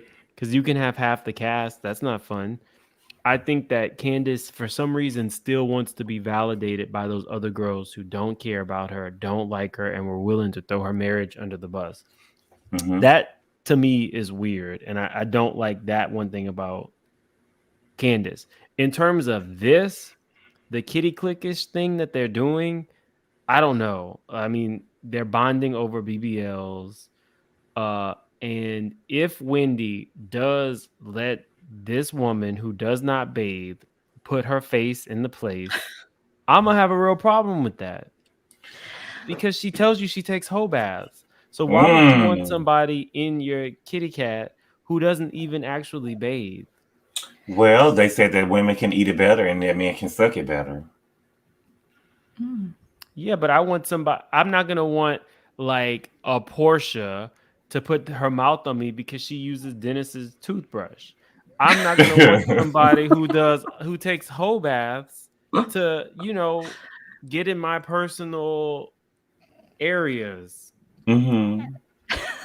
I feel like Mia's gonna spin it though and make it so when she first mentions it coming up in next season, because after this, lunch, dinner, they all go out and they get shitty drunk and they party, and then someone ate somebody's box. But it's from Wendy's perspective, it was, Mia did came Kim up to say? her. You wanted to eat my box, isn't that? I think Let me get this right. DJ Tracy was eating your box while the kids was in the living room. Okay. But it sounds like totally something Mia would do. She's probably only angry at Wendy because she does want to eat her box and she wants the threesome action. But it sounds like she's going to spin it to that Wendy wanted to go down on her, which I don't believe for 2 seconds. Absolutely not. I don't believe that. Do you think Wendy would is that going to be what we're going to be talking about next after next week's episode, that Mia saying, Wendy, let me do that, or that she did present herself and then I went in for the eating? I hope not, because I really like Wendy's family unit, and I can't see Eddie actually being okay with that. He already left his family for this girl. Yeah. So now, she's the glamazon. She's this, she's that. She's a reality star. If she lets some degenerate woman like Mia take her down a path that could potentially put any like kink in her marriage, that would really suck, and I would look at Wendy differently. Or her mama. I don't think that Wendy mama playing that. Oh shit, I didn't even think about her mom, just like the publicness of that. Mm-hmm. Wendy is that girl who was nerdy, not the traditional looker in college, an overachiever, head in the books, and now she has the video vixen body. She's making a name for herself in video the reality. I think she needed a couple of more. I think that she probably gonna have to do a video vixen. She has the video vixen starter kit. You get a BBL and you get a lift or some implants. That's the starter kit. It looks like she went and got the Groupon version though. Oh no, not the Groupon. It ain't it ain't sitting. It don't look like that. Well, are you talking about the boobs? Because it does take about a year or more for them to settle, and you got to massage them. It's been a year. It's been a year. Shut up, good boy. It's been a year. The shape, when she walking around, the face is looking good. The face is looking good, but the butt and the boobs, the butt ain't sitting up. It ain't. Go look up a bikini picture. Wendy Osefo bikini. I saw a picture when the girls arrived in town. She was standing up there looking like the Hunchback of Notre Dame. No. Yes, when they was you remember when they first came to Mexico and she was standing with Ashley and they was ringing those things, those like. Oh, the bells, yeah. Like when they got there, or they were like, "Hey." Yeah, welcome. She looked like the Hunchback of Notre Dame. Okay, this woman looks good. This is a bikini shot. Let me send you this picture. Oh, that looks really good. Let me show it again. Good. How we can't see that? But see, that's what I'm saying. If I went and laid on the table, you're gonna be able to see my ass from the front. You can't see the ass from the front in that picture. Oh my god. She went and got the butt done. Ass from the front package. Do you have to like ask for the ass from the front package? That's what we laying down for then. What you gonna cut on me for? Maybe she just wanted it more in the back. You don't want to see it as much from the front. I don't know. I'm just playing devil's ass advocate here. I'm not sure. Oh, but why was I explaining the? I didn't. Okay. Why was I explaining the hula hoop on the D to Joleen earlier? From some more. From Face. Oh, where is Face? I ain't seen Face in a minute.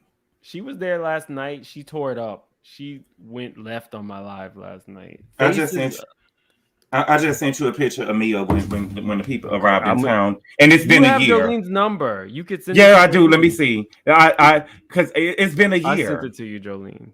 It's been a year. And Gabor said it should have settled by now. She's just, you guys, when you see the picture, she's just in a boxy dress, so it doesn't. Ain't no such thing when you went and got a BBL. When Nicki Minaj put on a dress, it ain't gonna do that. Well, I mean, Nicki's a little bit on the extreme. She's super sculpted. So maybe she didn't get the. Wendy got shots. She didn't get like a legitimate surgery. So they just pumped her. Oh, she just got shots? Yeah. Oh, I didn't know that. Inside information. Okay. This is Okay, boxy. so yeah. It's a I think it is because it is a boxy outfit that doesn't really pull in at the waist. Gabor's not buying it.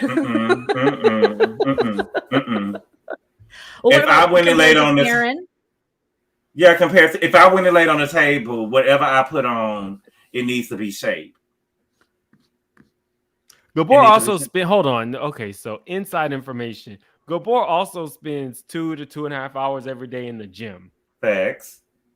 So Gabor wears size. But I ain't winning shirts. I didn't go and lay on the table though to go get my body done either though. All I'm saying is if I get up, you know what I'm saying. I want to look like Karen. So we can see your ass from the front? Yeah. You want to be able to see it from the front.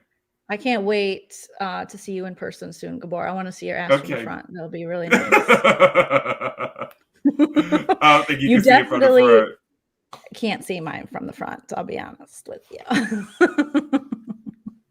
Thank you, Don. Look what Donna said. She said, "Thank you, Gabor." Yes, Gabor. That's not. It ain't curvy.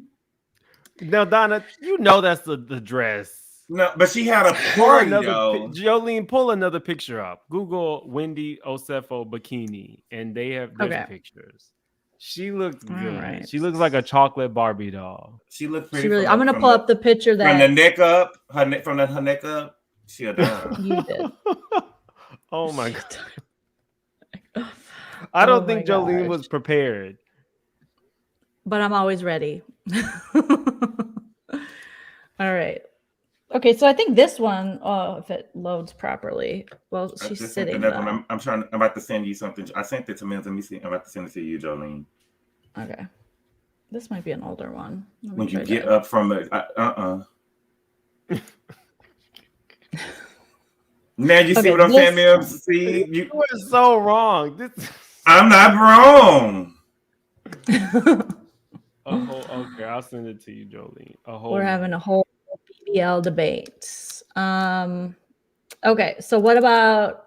I mean, this pic, she looks so good. Okay, now you can kind of see it from. Okay. Yeah, yes. You can see it there. Okay. So I kind of do think it is. I like that, Dr. Osefo. Right? I mean, look at that. That looks really good. Everything matches up beautifully. That's the thing in LA. You see like the little skinny legs with the BBL all over LA, and it's I don't like the skinny girls who get the BBLs. It doesn't look proportionate. I like girls who have a little thickness in their thighs already. You have to. You got to. That's Kim Kardashian, K Michelle stuff looks crazy. Because I mean, this is she looks good. Oh my god, what is that? What is that in the? Stop it! Stop it! Go. Is this really Wendy? This is what Mims. This is the picture he had. Mims, is this her? You playing a joke? That's Wendy. What is that inside the? Okay. As ladies, we call it our mound. Okay. Some people have what's called a lip. Going down like that. Which housewife was it that beef curtains? Yeah, but there was a housewife that said she had a fat Phaedra. No, Khloe Kardashian says she has them. Phaedra was saying, it was Phaedra said the camel toes is back in style, but this don't look like no camel toe. They look like let me get another. They look like a print. Not a print. Let's Y'all remember when Phaedra said that they were at the spa and she said, well, my friend came to this spa and she said that it felt like somebody stuck a toe up her booty. What? And they said, and she said, I would like that. That's when I knew that Phaedra was an anything kind of girl. Huh? A toe? She's that kind of girl. I don't even remember that. She conceived her baby on an air mattress in a halfway house. She's that kind of girl. Oh my goodness. Why does it always turn into an after dark when we're on people's channels, Gabor? That'd be you. It is Mims. Oh, here's a good one. Okay, here's a good one. We got some booty. We got a side view. We got it all. All right. Let me pull this up here. I mean, I would love to look like this. She looks good. She didn't get a huge BBL that looks not proportionate. She got one that, nice. Yeah, she looks good. Yeah, it could be camel toe, moose knuckle. She's popping out her hip, so it's not parallel. What Ryan's saying. Donna, why are you getting Gabor started? Donna is a problem. Donna says it's a half tuck. No, it's just got some people just got a little more girthy ussy. Little, it might have been rouging. You might little lippy. She's just a little lippy, little extra lippy. You know, a little extra lab. Could be yeah. It's just a powerful woman. As a virgin, I don't know about those things. Nobody does. So so now Wendy and we're gonna see if Wendy and Mia, what happened in this drunken party, and then Charisse makes what is going to be one of the craziest claims I think of the season, and you both tell me if you think there's any truth to this. The last time Charisse was at the club, she was with that bitch Karen Huger, she said, and she went in the bathroom and had sex with someone in the staff. Wow. Could that be true? I just don't see it. I don't like how these girls, you get into an argument with her, but you don't say this in her face. Yeah. It's like these girls, it's like y'all didn't invite Karen and Wendy to the party because you wanted to trash them without it being interrupted. You know what I'm saying? So you want to get these lies in front of the camera. Yes. I don't believe that. I agree with you. The more they can put on her. Because I feel like that's something other than just this blue eyes comment. Wouldn't you say, I was with you at a club when you had sex with another guy you met there? That's something you would say. I don't think Karen would do that in a club with Charisse. They weren't friends. She's not stupid. Moreover, was he the owner of the club? Because I don't see Karen messing with no broke ass. Well, speaking of that, the only way I would see that this could have a little semblance of truth is that more and more they're mentioning, which I don't agree with because I don't think you should be outing this of someone, but they're mentioning this rehab stint of Karen's. And then if you go back to previous season, there's talks of Giselle saying at the reunion that Karen's got a DUI, which I don't know if she has a DUI. So maybe it could have been maybe in like a drunken, maybe that's why she doesn't party as hard. I mean, come on. Is there any truth? Y'all are really putting a lot. Have you ever been hot? Have you ever been like, when you in the moment sometime? But I still don't think that we would have did it in no club though. Not in no your partner club. Joleen, is that your partner? Who? Shauna. Where? Oh no, that's not. No. Oh, okay. That's a different Shauna. No, I don't think that the Grand Dame is doing. I think that the Grand Dame would be cheating. I just don't think she would be cheating in a club with Charisse. I don't think she's that dumb. I don't like the whole you're an alcoholic as a read. Is that a read? Right. Alcoholism is a disease. That's never like cute. She doesn't want to talk about her rehab stint. If that is in fact what happened, then you shouldn't bring that shit up. But I will say that what's good for the goose should be good for the gander. Did she say this? I'm sorry. Did she say this? I forget. Did she say this at the table in front of Karen, or did she say this in her confessional? I think it mattered. Girls, right? I think I'm talking about the rehab. I believe she said it in the confessional. At the table. She said it at the table. Yes, because then Karen kind of she bypassed it. She didn't really address that, but I think Cherie said it at the table that you were in rehab down in Florida, your friends came and picked you up, and then in her confessional she also said, I know because I know some of the women, but I'm pretty sure she mentioned rehab because I remember seeing the other women's faces like, what? But this isn't the first time rehab or drinking problem has been insinuated against Karen, because Giselle and I think Ashley were talking about that. I don't know how many seasons ago at the reunion. Can you imagine if on like just a normal regular day, Karen is walking around her Potomac mansion just completely sloshed, and Ray is absolutely ignoring her. And then the minute that the producers say we're coming over, she's like functioning again and she's giving you grand dame. But what Ray is getting is what we saw in Monique's house when she was drinking that Fireball and saying that her man had a little D and she wanted the money back. Like, what if the real Karen is what we saw at Monique's house? Wait a minute. That was I didn't. She said that he had a little D. She had told Ashley and them before that it was little. Ashley brought that up on the cast trip the year before. Then Yeah, the next she did. season, they were all sitting in at Monique's the bar basement. in the house. Yeah. Yeah. I love drunk Karen. I love drunk Karen. But I'm just saying, can you imagine if that's the real Karen day to day? Like, if not, But alcoholism is not funny, of course, but you know what I mean? You're like, wrong. what if this is what Ray is getting from Karen like every day? I'll His be dick honest, is small, and I want my money back. Sometimes alcoholism is funny. I'll be honest, and I can say that as an alcoholic, it is kind of funny sometimes. Your I would have got it. Small, and I would have got it up out of her. Well, I didn't hear her say it was small. I heard her say it was shriveled up.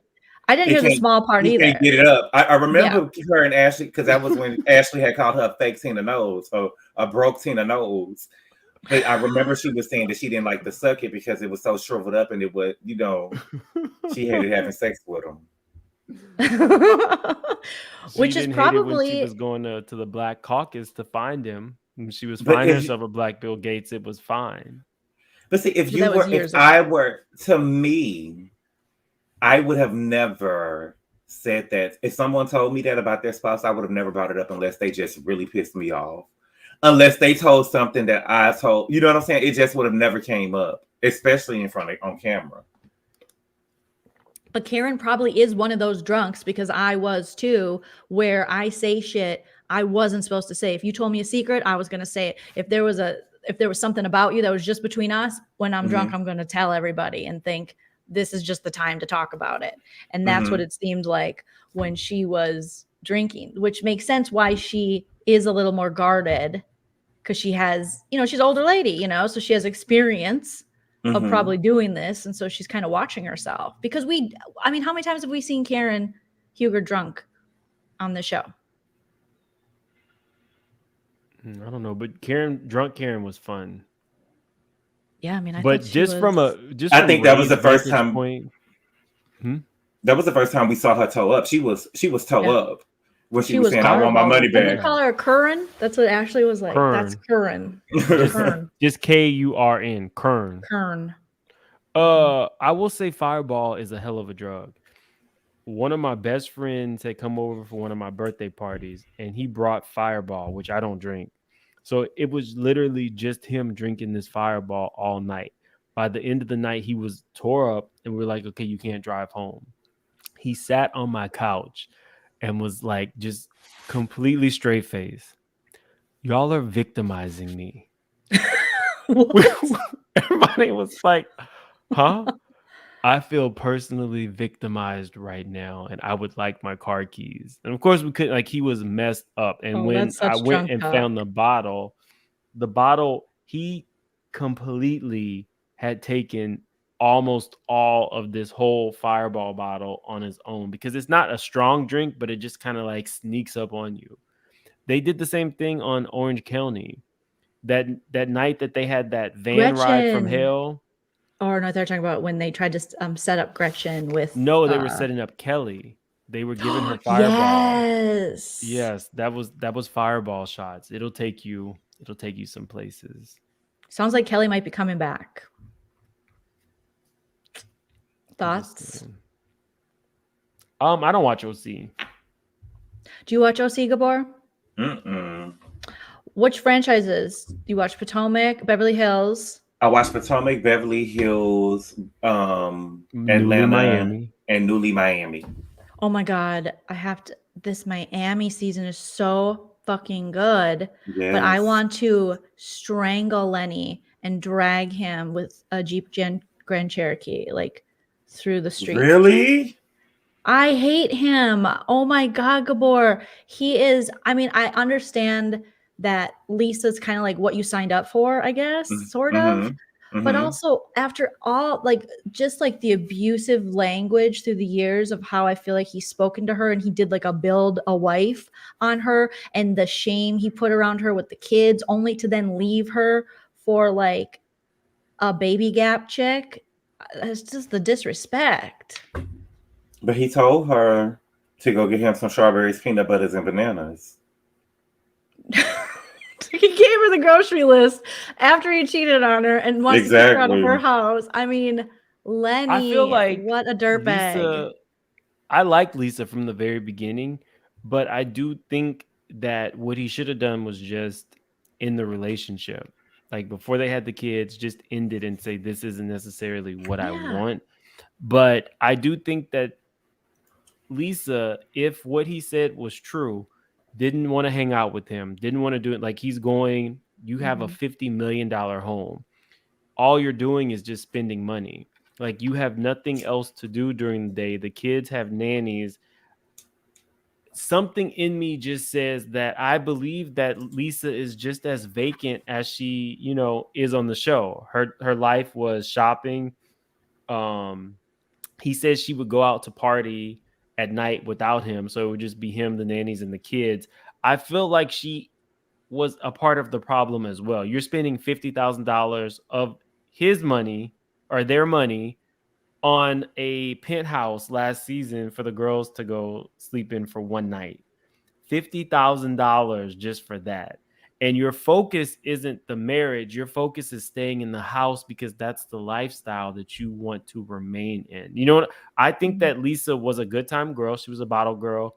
She got with this guy who brought her into this lifestyle. And what I don't like to see is when women do this and they haven't like put money to the side. Like if you know that he's a jerk and he's cheating on you, start siphoning the money. Shawnee O'Neal siphoned the money. And that's why when Shaq left smart, her, like Shawnee. yeah, like, you know what I mean? And build your own. But this whole thing of you have to realize you got with a guy who made you the picture of plastic surgery. Everything about you was artificial, which means that eventually you're not going to be what he wants.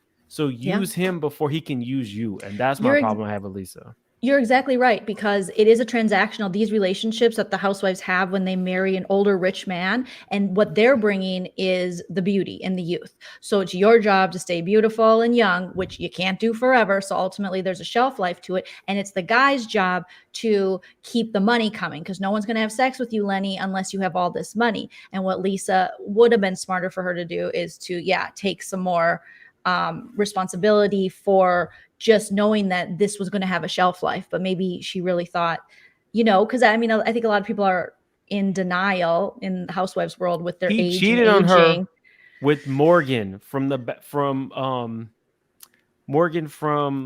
Girls Club. Yes, I remember that.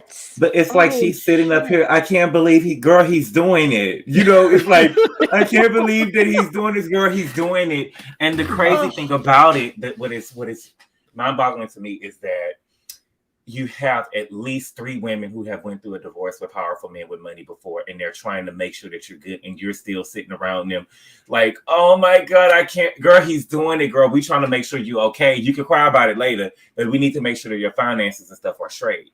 You know what I'm saying? Yeah, I feel like she's Teresa Judicing it. Like she's not taking she's not taking control of it like she could have. And these other women are looking at it like, all right, just like Gabor said, like, all right, bitch, like, here's what we got to do. Here's how you get your money right here, and she's like, but he's my best friend. It's like, but is he your best friend? The major problem I have with it is the blatant disrespect. We realize that there's a shelf life to these marriages. And I think Michelle put that in the chat, because they're not based on love. They're based on, he wants a hot wife and she wants money. So she better bring the looks and he better bring the money.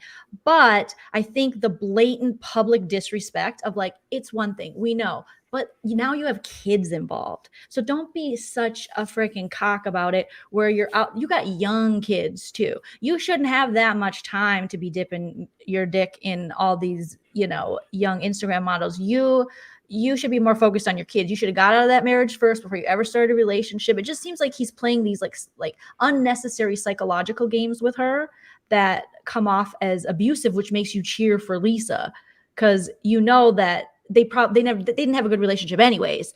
But this is just so gross to do to someone who you basically forced to have kids and then made her feel bad when I think they had to have surrogacy, right? And he made her feel like it was her fault. There's just something so nefarious about this dude. I don't know. You do it.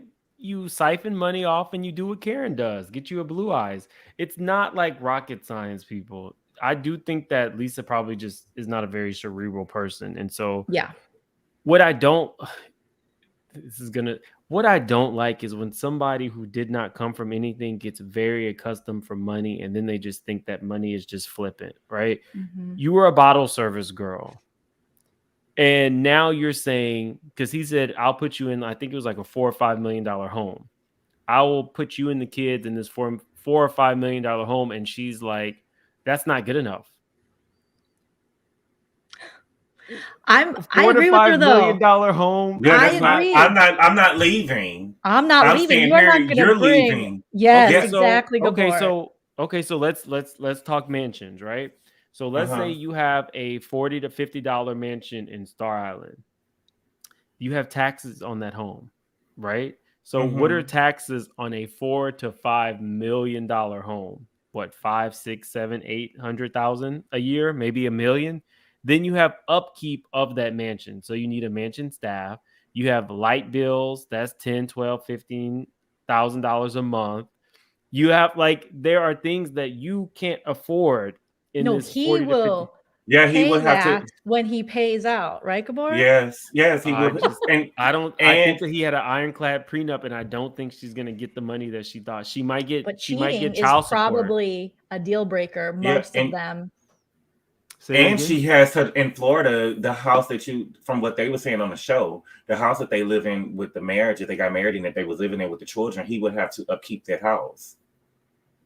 I don't think he's gonna do it. Like if he ain't got no choice, we going to. He's trash. I'm taking half of everything. He probably stopped working. He probably pulled like a Jesse Williams. Like, oh, okay. There are so many guys who will say, okay, well, I don't have the money. Or like Tristan. Oh, okay, you're gonna get $100,000 from me now while I'm working, and then I'm retiring next season. So no, you don't get any money. You went ahead and had the baby. Okay.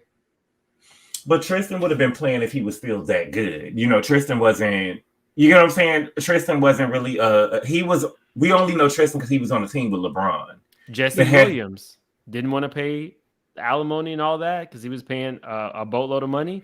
He quit doing real television show and said, okay, I'll just go act at the theater. And then that took down. These men are trash. I'm not defending them. I'm just saying, be smart about mentality. Yeah. I understand what you're saying, but you're not putting me in a $4 or $5 million home that I've never seen before. You know what I'm saying? I have to, not with my kids, and I didn't do right. No. Yeah, great. This new chick. You know what I'm saying? That new chick is not walking down my glass staircase with my big windows. That is not happening. I'm not going to watch her do that. She's never stepping foot. The fact that he brought her in there to hook up when she was, where were they, in Key West? And Lenny's got that side chick at the house with the kids in the movie theater, drinking their wine, probably having sex in her movie theater. I'd be like, and put his mama out. And put his mammy out. This dude is a whole psycho. I get people cheat. I get in these relationships, they cheat of this where it's all about money and beauty. But this, I feel like he went to another degree of disrespect from like Gabor said, the mom, his kids, bringing her there, just like the lying to the bloggers and shit about it and letting this mistress speak up when it's one thing okay, you don't want to be married to Lisa, you don't love her, whatever, but to let this chick speak on the mother of your kids, you're gross, Lenny, and you're old, and I can't wait till she dumps you. He's definitely trash. He was always weird, and it doesn't seem like she's leaving. You know, from the clips Lisa? that they showed, Yeah. the clips that they showed online or whatever, she looked like she was just walking around with the kids like it was a regular suit. I'm like, girl, this man did all, girl, you know what I'm saying? Like, I would be tearing this house up. But that's just it. She saw this already before the kids. She doesn't care. I get lifestyle things. Trust me, I get lifestyle things. But you saw all this. You saw that, like Morgan from the Bad Girls Club is like walking VD. I know you haven't seen this one, but this was like one of the original Bad Girls, and literally, I've seen it. She's just like a walking. She was on the Venereal same one disease. as Kristen. That was a good season, the Miami season. But Morgan didn't last long, but the imprint she made on Bad Girls Club was huge. She went on to date a super rich man, Philip Plein, who like does watches and shoes or whatever. The girl is trash and toxic, but Lisa knew about this before the kids. She knew he was cheating before the kids with like plastic skanks. So now you have these children. I'm almost like, well, did you go ahead and have them with this horrible man to secure the bag? Because now all we're hearing, you're not trying to save your relationship. You just want to stay in the house. Yeah, she just want to, like an Ashley thing. Yeah, but I think that honestly, I don't think that Lisa can even fathom a word. To me, she seems like one of those girls who, like you said, I'm going to secure the bag, and whatever he does, I'm not leaving. I'm just embarrassed that everybody can look at me in my face now. You know, I'm embarrassed that it's out there to the world. But had y'all not known, I would still be with him, pretending like I got this happy life. She can't even fathom. Yeah, she can't even fathom. That's why she's saying, I can't believe that he's doing it. You know what I'm saying? Mm-hmm. And Larsa had even told her, girl, let me know if you want to get in contact with somebody at the bank. We can help you out. You know what I'm saying? Like she just can't even fathom. And he's been doing it. And she was ready to fake it, but she was ready to fake it forever. And he's not going to let her fake it. Cause obviously he's like, no, I found this 23-year-old and I love her so much. And so there's going to be another one. She's going to leave him really quick. Girl, put her in the back room. Yeah, that's really what it would have been. You know, I would have told him, she could stay. She could stay as long as you know what I'm saying? Like, I mean, you're saying she was a bottle girl. What is she about to do? You know what I'm saying? It just, I don't know. Like, I don't know. Money's just never been, I guess, that much of a driving force that I feel like I have to sell my soul, keep somebody who is actively cheating on me with skanks. And I don't get it. But people don't come from anything and they get so accustomed to the money so quickly, Ashley Darby. And it's like you came from a tent to not, like when she would be reading people and she would be like, well, you know, my husband's a millionaire. And it's like, is that a read? Yeah. Like, are you a millionaire? With men. I think that you probably don't. I think that you don't probably realize how hard Ashley, it seems like that she had a very rough life. You know what I'm saying? She had a mother who was on drugs. She was living from pillar to post between her grandmother, her grandfather, and then Uncle lumped them. You know what I'm saying? So to her, by any means necessary, I'm going to go and find me a man with money so that my children do not have to go through this. They will never go through what I went through. And a father figure, because we still had her knocking on daddy's door and he wasn't answering. So there's so much that Michael was able to provide, if he didn't want to provide. Well, she was looking for that for sure. Well, he didn't provide it. For that, he was willing to be her daddy. But not them children. He don't want them. Oh, of course, but she's not looking for a father for the kids. I'm saying for herself. That's why she's still, the way she talks to Michael is the way someone who's been searching for a dad their whole life. Well, I need to talk to Michael. I trust Michael. Michael's going to get me the house. And it's something you would maybe trust a parent to tell you the truth about, like a dad, but not an ex who's cheated on you multiple times and lied to you. So, but she never knew what it was like to have that, you know? I think that she was doing that for story. I think that Ashley is a lot more smarter and conniving than we think. I think that she had a father figure in Uncle Lump. I think that she's just playing in our face. Oh, really? So you think that was more for the cameras that she showed up at her dad's? Because she was probably... Oh, not showing up for the dad, but the whole, I need to talk to Michael about this, and Michael said that he's going to do this, and Michael said that he's going to do that. I believe that was for story. It endears her to the audience. Michael is basically Lenny. Michael's the cheating husband who's Taking been doing advantage all of this her. to her, and she doesn't want to have three ways with women anymore, and I just want to be Mother Teresa. Oh, that makes sense because then it's cheating, financial abuse, you know. And I was So you're right, I was looking for a father figure in him, and mhm. yeah. I fell for it. I was like, in the beginning of the scene, I was feeling bad for Ashley. But then I look Ashley, at I feel Uncle bad for Lump's Ashley. face, Uncle Lump, and I'm like, poor Uncle Lump. He's like, what is going on? What is wrong with you? Can we get rid of this guy? Ashley is a very smart girl, and she convinced her younger brother to go to school and go and get his education. And I'm pretty sure she's going to do the same thing for her younger sister that's still at the house with her mom and the stepdad that she was, the mom went under the bridge with. Now he has a job now. So Ashley, to me, it seemed like Michael was taking care of the whole family. And Ashley was not spending a dime of her Potomac money. Not a dime. And I like that about her.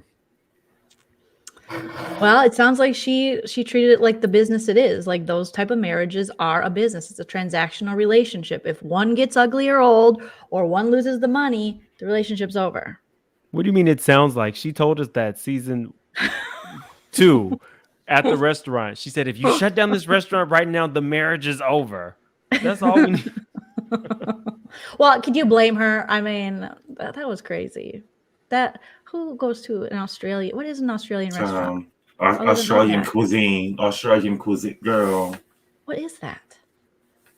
We don't even know. Oh my gosh.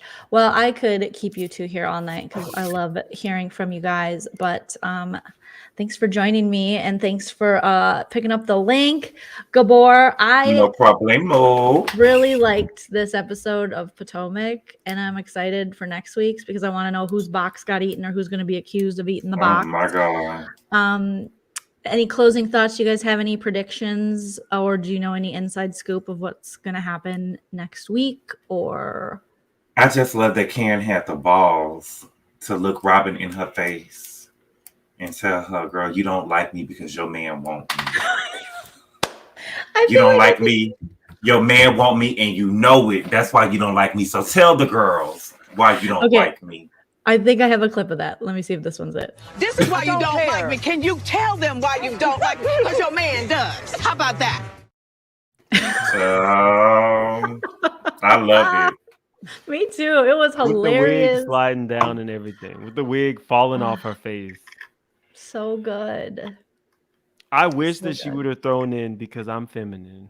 And that's what I'm looking for.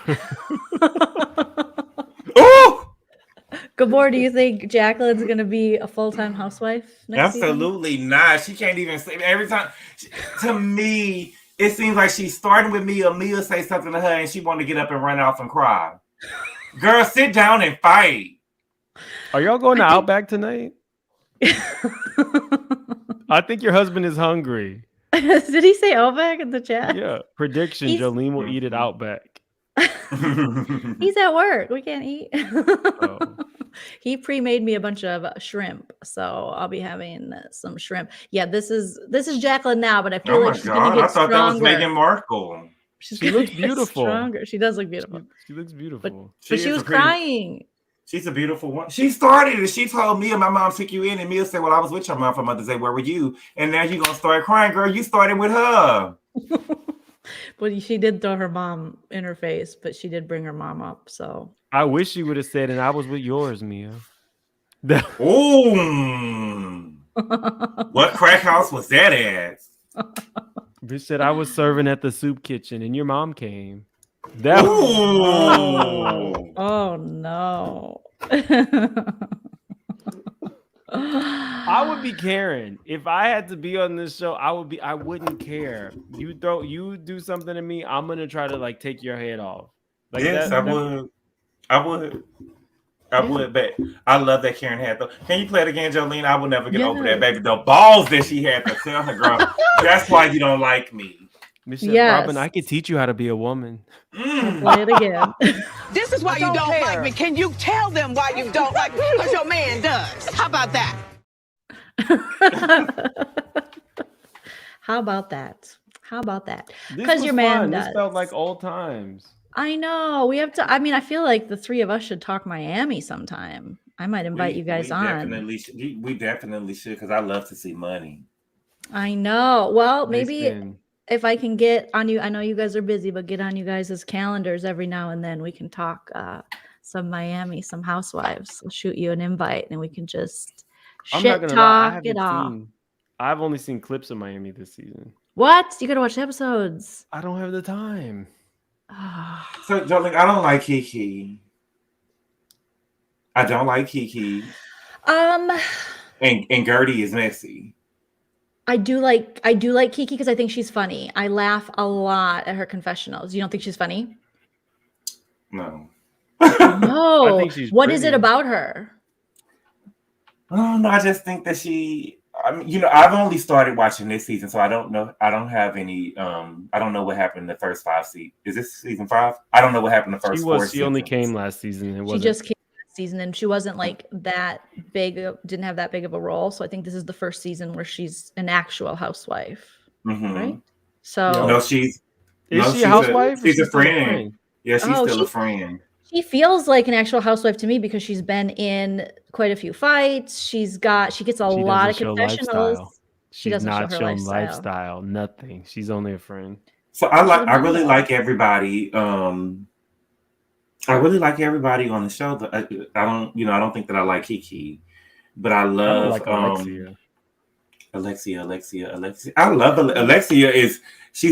She's the B word, but she stands in it. You know what I'm saying? It's like I did like Alexia. Alexia literally is that girl who married a drug dealer for money. Okay. And then when he went to prison, she married a older gay man for money. And until I think they just couldn't keep the facade up anymore, and his boyfriend like made an appearance, then he died. And now she's with another dude who's questionable for money. He's very questionable. Gabor, what do you think about him? Questionable for what? Like being gay? No, I don't think being gay. I think he's just like bossy, and he comes across like kind of shisty, and like I don't know. I feel like he might have some tax issues in the future. Like I'm just like this. You know, like he doesn't have there's no discernible, like she doesn't have a type. She just wants money.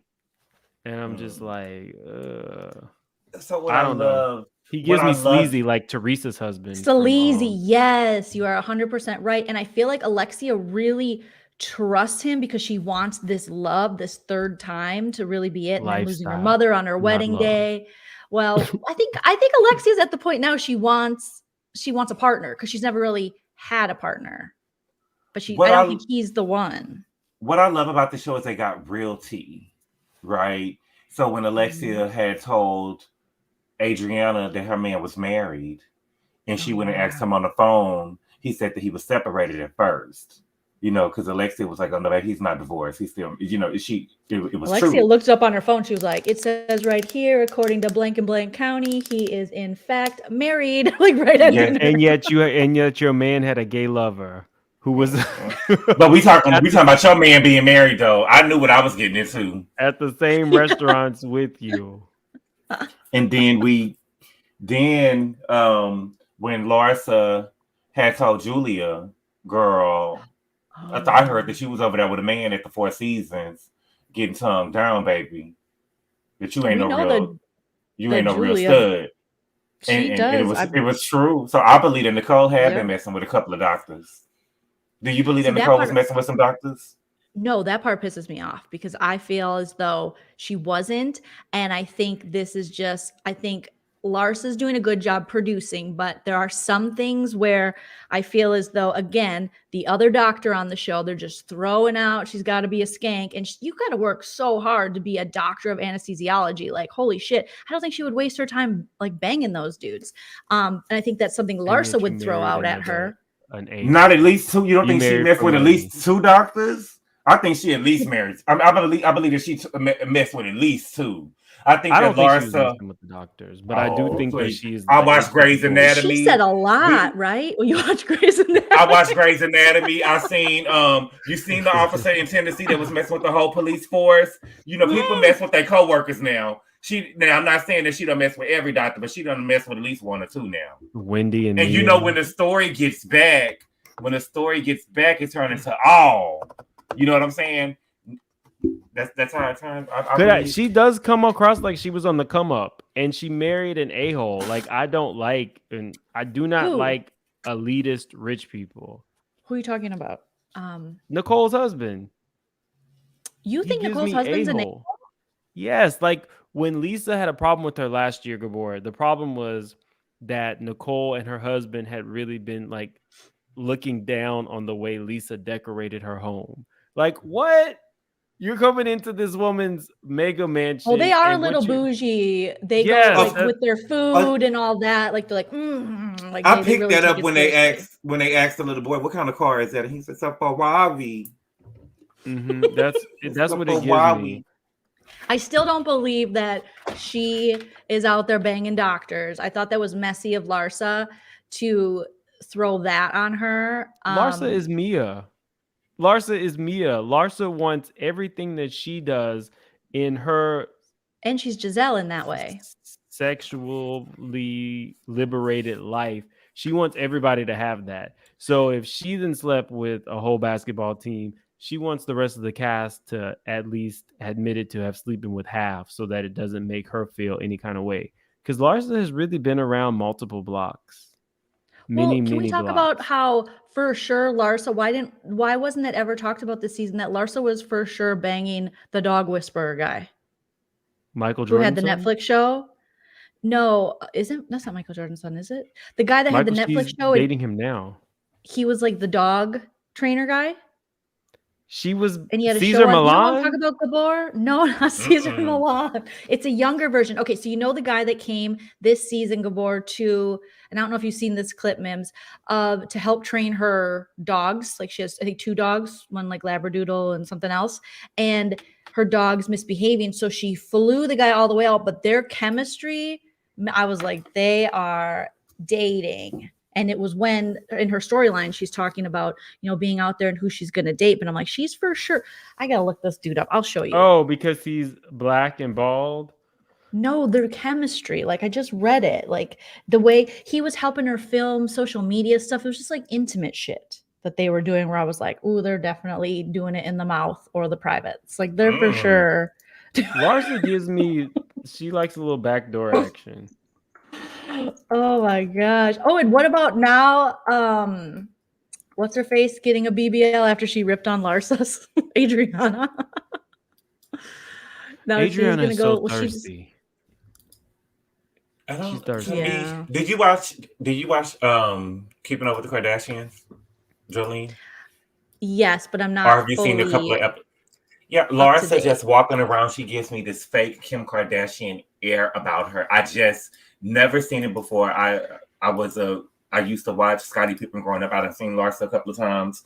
She's never had that aura about her. She's never walked around like that. You know what I'm saying? And I don't know. It just seems very Kim Kardashian-ish. So even more so now, like after the friendship breakup, it got worse. I feel like I agree. Well, yeah, if that's how you made your money, like why not exploit it? Like she's already jumped out there. That BBL is insane. That's on some K Michelle, so bad. Nicki Minaj level BBL. But it's like she said it's real. Yeah, but it's not. She said that it's real. So, but Kim has never, admitted it either. Like if you're making what she said, $300,000 a month on OnlyFans. Yeah. On like her feet stuff. I love how Julia got out of signing that prenup. I know. She just completely was like, you really want me to do that? Huh? Gabor's Black Widow. Closer to my dream. I gotta go. Y'all are a mess. You want me to read 500 pages of what? I probably would have fainted. You're working me up. I can't, I can't do all this. All she had to make her is some shitty fish, and it totally worked. And now, her wife, she's got double cancer. Ugh. Oh my God, she does double. I know. Yes, like the throat and the breast. I did not know that. That's horrible. And they were just talking about adopting, but yeah, this season's so good. Everyone. And Gertie, I do think Gertie is going to have to be, she's very cognizant of like, oh, this marriage is breaking up. Let me check with my husband. And I'm like, Gertie, you're gonna have to slow down because her husband's real. She's like, a horrible calm. mother. Well, she says she's not really around the boys. She's Them like, well, kids he's don't got like it. her. Yeah, they don't like her. My problem with Gertie is that she's watched the show too much. If you notice, she gives you Kyle Richards. Yeah. Oh, the reactions. I've seen that. It's very animated. She's looking for screen time. Back to Gabor's point, she did say, like, they want to talk about, like, Star Wars and this. It's like, yeah, you could easily talk to them about Star Wars and just, like, look something up very quickly and talk to your kids. I'm sure most parents don't want to talk about Peppa Pig or whatever the hell kids are watching, but you do it because it's your kid.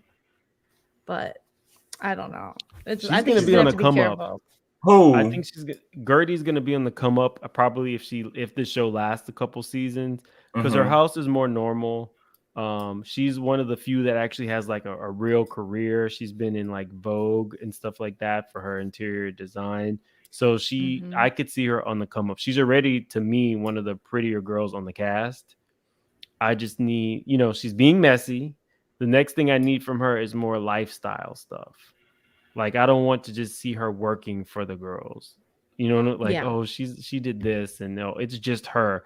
I feel like they kind of like push her to the side as if she is a worker. Oh, that's Gertie, But I feel like she's kind of a workaholic because if you look at her work-life balance, it's not balanced at all. She gives me Marlo Hampton. No, she actually is solidified. She is a solidified major. Like she does actual productions. Yeah, but she gives me high paid. She gives me high paid escort. She's been with her husband since like college. I know she has, but I'm just saying that's the vibe I get from her. With the gloves on and stuff, like the way that she shows up, she gives me high paid escort. That's what she gives me. I'm not saying she is. That's just the vibe I get from her when I look at her. It gives me baby Marlo. Really? Oh, Donna, I don't get that Donna's at all. Not talking to me. I don't love Larsa. No, we don't love Larsa. We're just liberated, so why does everybody hate me but somehow thinks Larsa has brought it the same and it's cool? Don't get the Larsa love. I don't know. Like I said, the montage that they showed of Larsa, that seems to be true to everything that she said in this last episode. They were saying she make these wild accusations, but everything she said turned out to be true. So like I said, I think that Nicole done slept with, she probably ain't slept with 10 doctors, but girl, you done slept with 1 or 2. Oh, Nicole definitely was on the come up. She saw. And if you ain't sleep with him, you probably jacked one off. If she didn't sleep with him, she probably jacked one off. But you did something with a doctor. I'm sorry, Joleen, but she did something with a doctor. Is what I'm saying. Well, workplace romances are common, but she made it seem like she was like banging everyone like the lady cop, and I don't see that. Nobody would have. Technically, nobody saw it from the lady cop either. That story is still like, what? It all started she wanted some BBC. With a hot tub party? And she was messing with one of their wives. But I'm trying to understand why the 5 men that she slept with, why they got fired, and it was 3 of them that just got suspended. Probably because they ratted them out. Right? I think they just got some top. I think they just got some head. I don't think they went all the way in. I think they just got some head, and they were and some of them weren't actually on city property during work time, right? Some of them were at a hot tub party. That's where it started, I think. The hot tub party really ignited. She took her top off and they were like, it's on. And then after that, they started doing it at work and things, I think. But her husband said that he forgave her. He said, I'm gonna stick beside her. I wonder if they have just an open marriage. Maybe it's like me and he said to them, they don't have an open marriage. He said he was unaware that they had an open marriage. Yes, he did. So she has the grip of life. That's what people don't know because she looks kind of homely. People probably like, oh no, she couldn't. Yeah, she's probably like, there's probably not an orifice that she hasn't tried out. That's the thing. That's why you can't ever be like, oh, this person looks like, you can't like slut shame in that way. This person looks like this because you never know who's gonna be freaky. You don't have to look a certain way. The husband? Yeah, he's a park ranger. That is just a poor guy. Can you imagine her next step is OnlyFans? I guarantee you. Next step for her is OnlyFans. Do you know how embarrassing that is? That is embarrassing for everyone involved. Well, I think they had a good time while they were doing it. But how many of the wives of the police of the dudes actually knew about it and were involved? Well, you said one, Mims? The husband said that he knew. Yeah, I think it was one because the husband said that he didn't know what was. Wait a minute. Either her husband or one of the other officers said that they saw her kissing one of the officers' wives in the mouth at the hot tub party, topless. What were they drinking? Were they drinking Jägermeister? Like what? Something they took from somebody. Fireball. Oh, you said. The boy said that they took something out of the evidence room. Mm-hmm. Oh, okay. The funniest part to me was like, why are you describing the BBCs to the other male officers? Is that what she said? Is that what she did? Yeah, she did. She was like, yeah, and he's a BBC.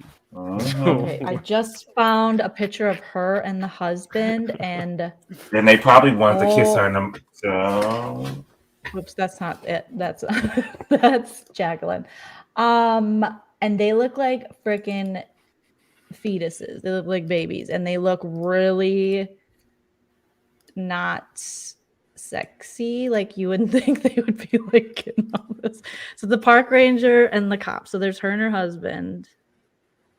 So she talked about BBC, and then did she say that, or is that what people are? No, that's what she was telling the other. That's cops. What she was. Yeah, she was telling the other cops that one of the other cops was well endowed. Oh, and her husband's just like, that's okay. I'm gonna stick with her. How many dongs was it? 8. He's probably not well endowed. And here you gotta. What did Candy say? You sit next to a freako. Yeah, he's sitting next to a freako that is down for whatever.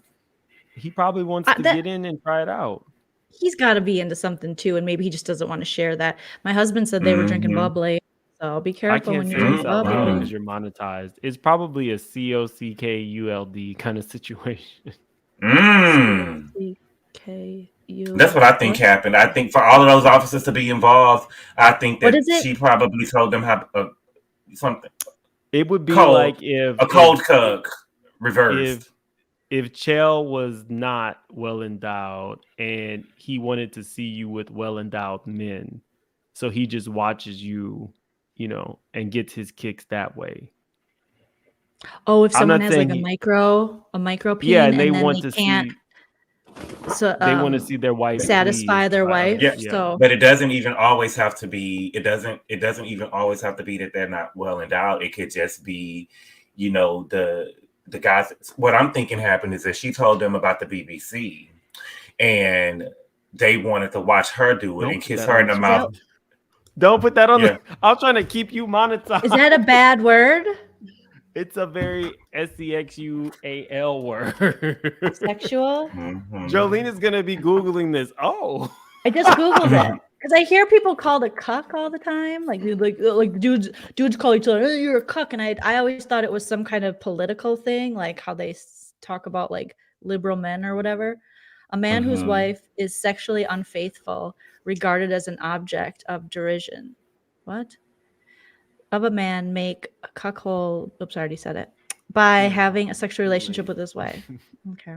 Wow. I gotta go to bed, y'all. This was interesting. If you were just at the part where she is showing Michael in a wig, you do not know what you will be in for about 2 hours. All right, put it in the chat if you think Gabor and Mims should join me on a chat talking about all crazy things and news and pop culture. I definitely every will. 2 weeks. Yay!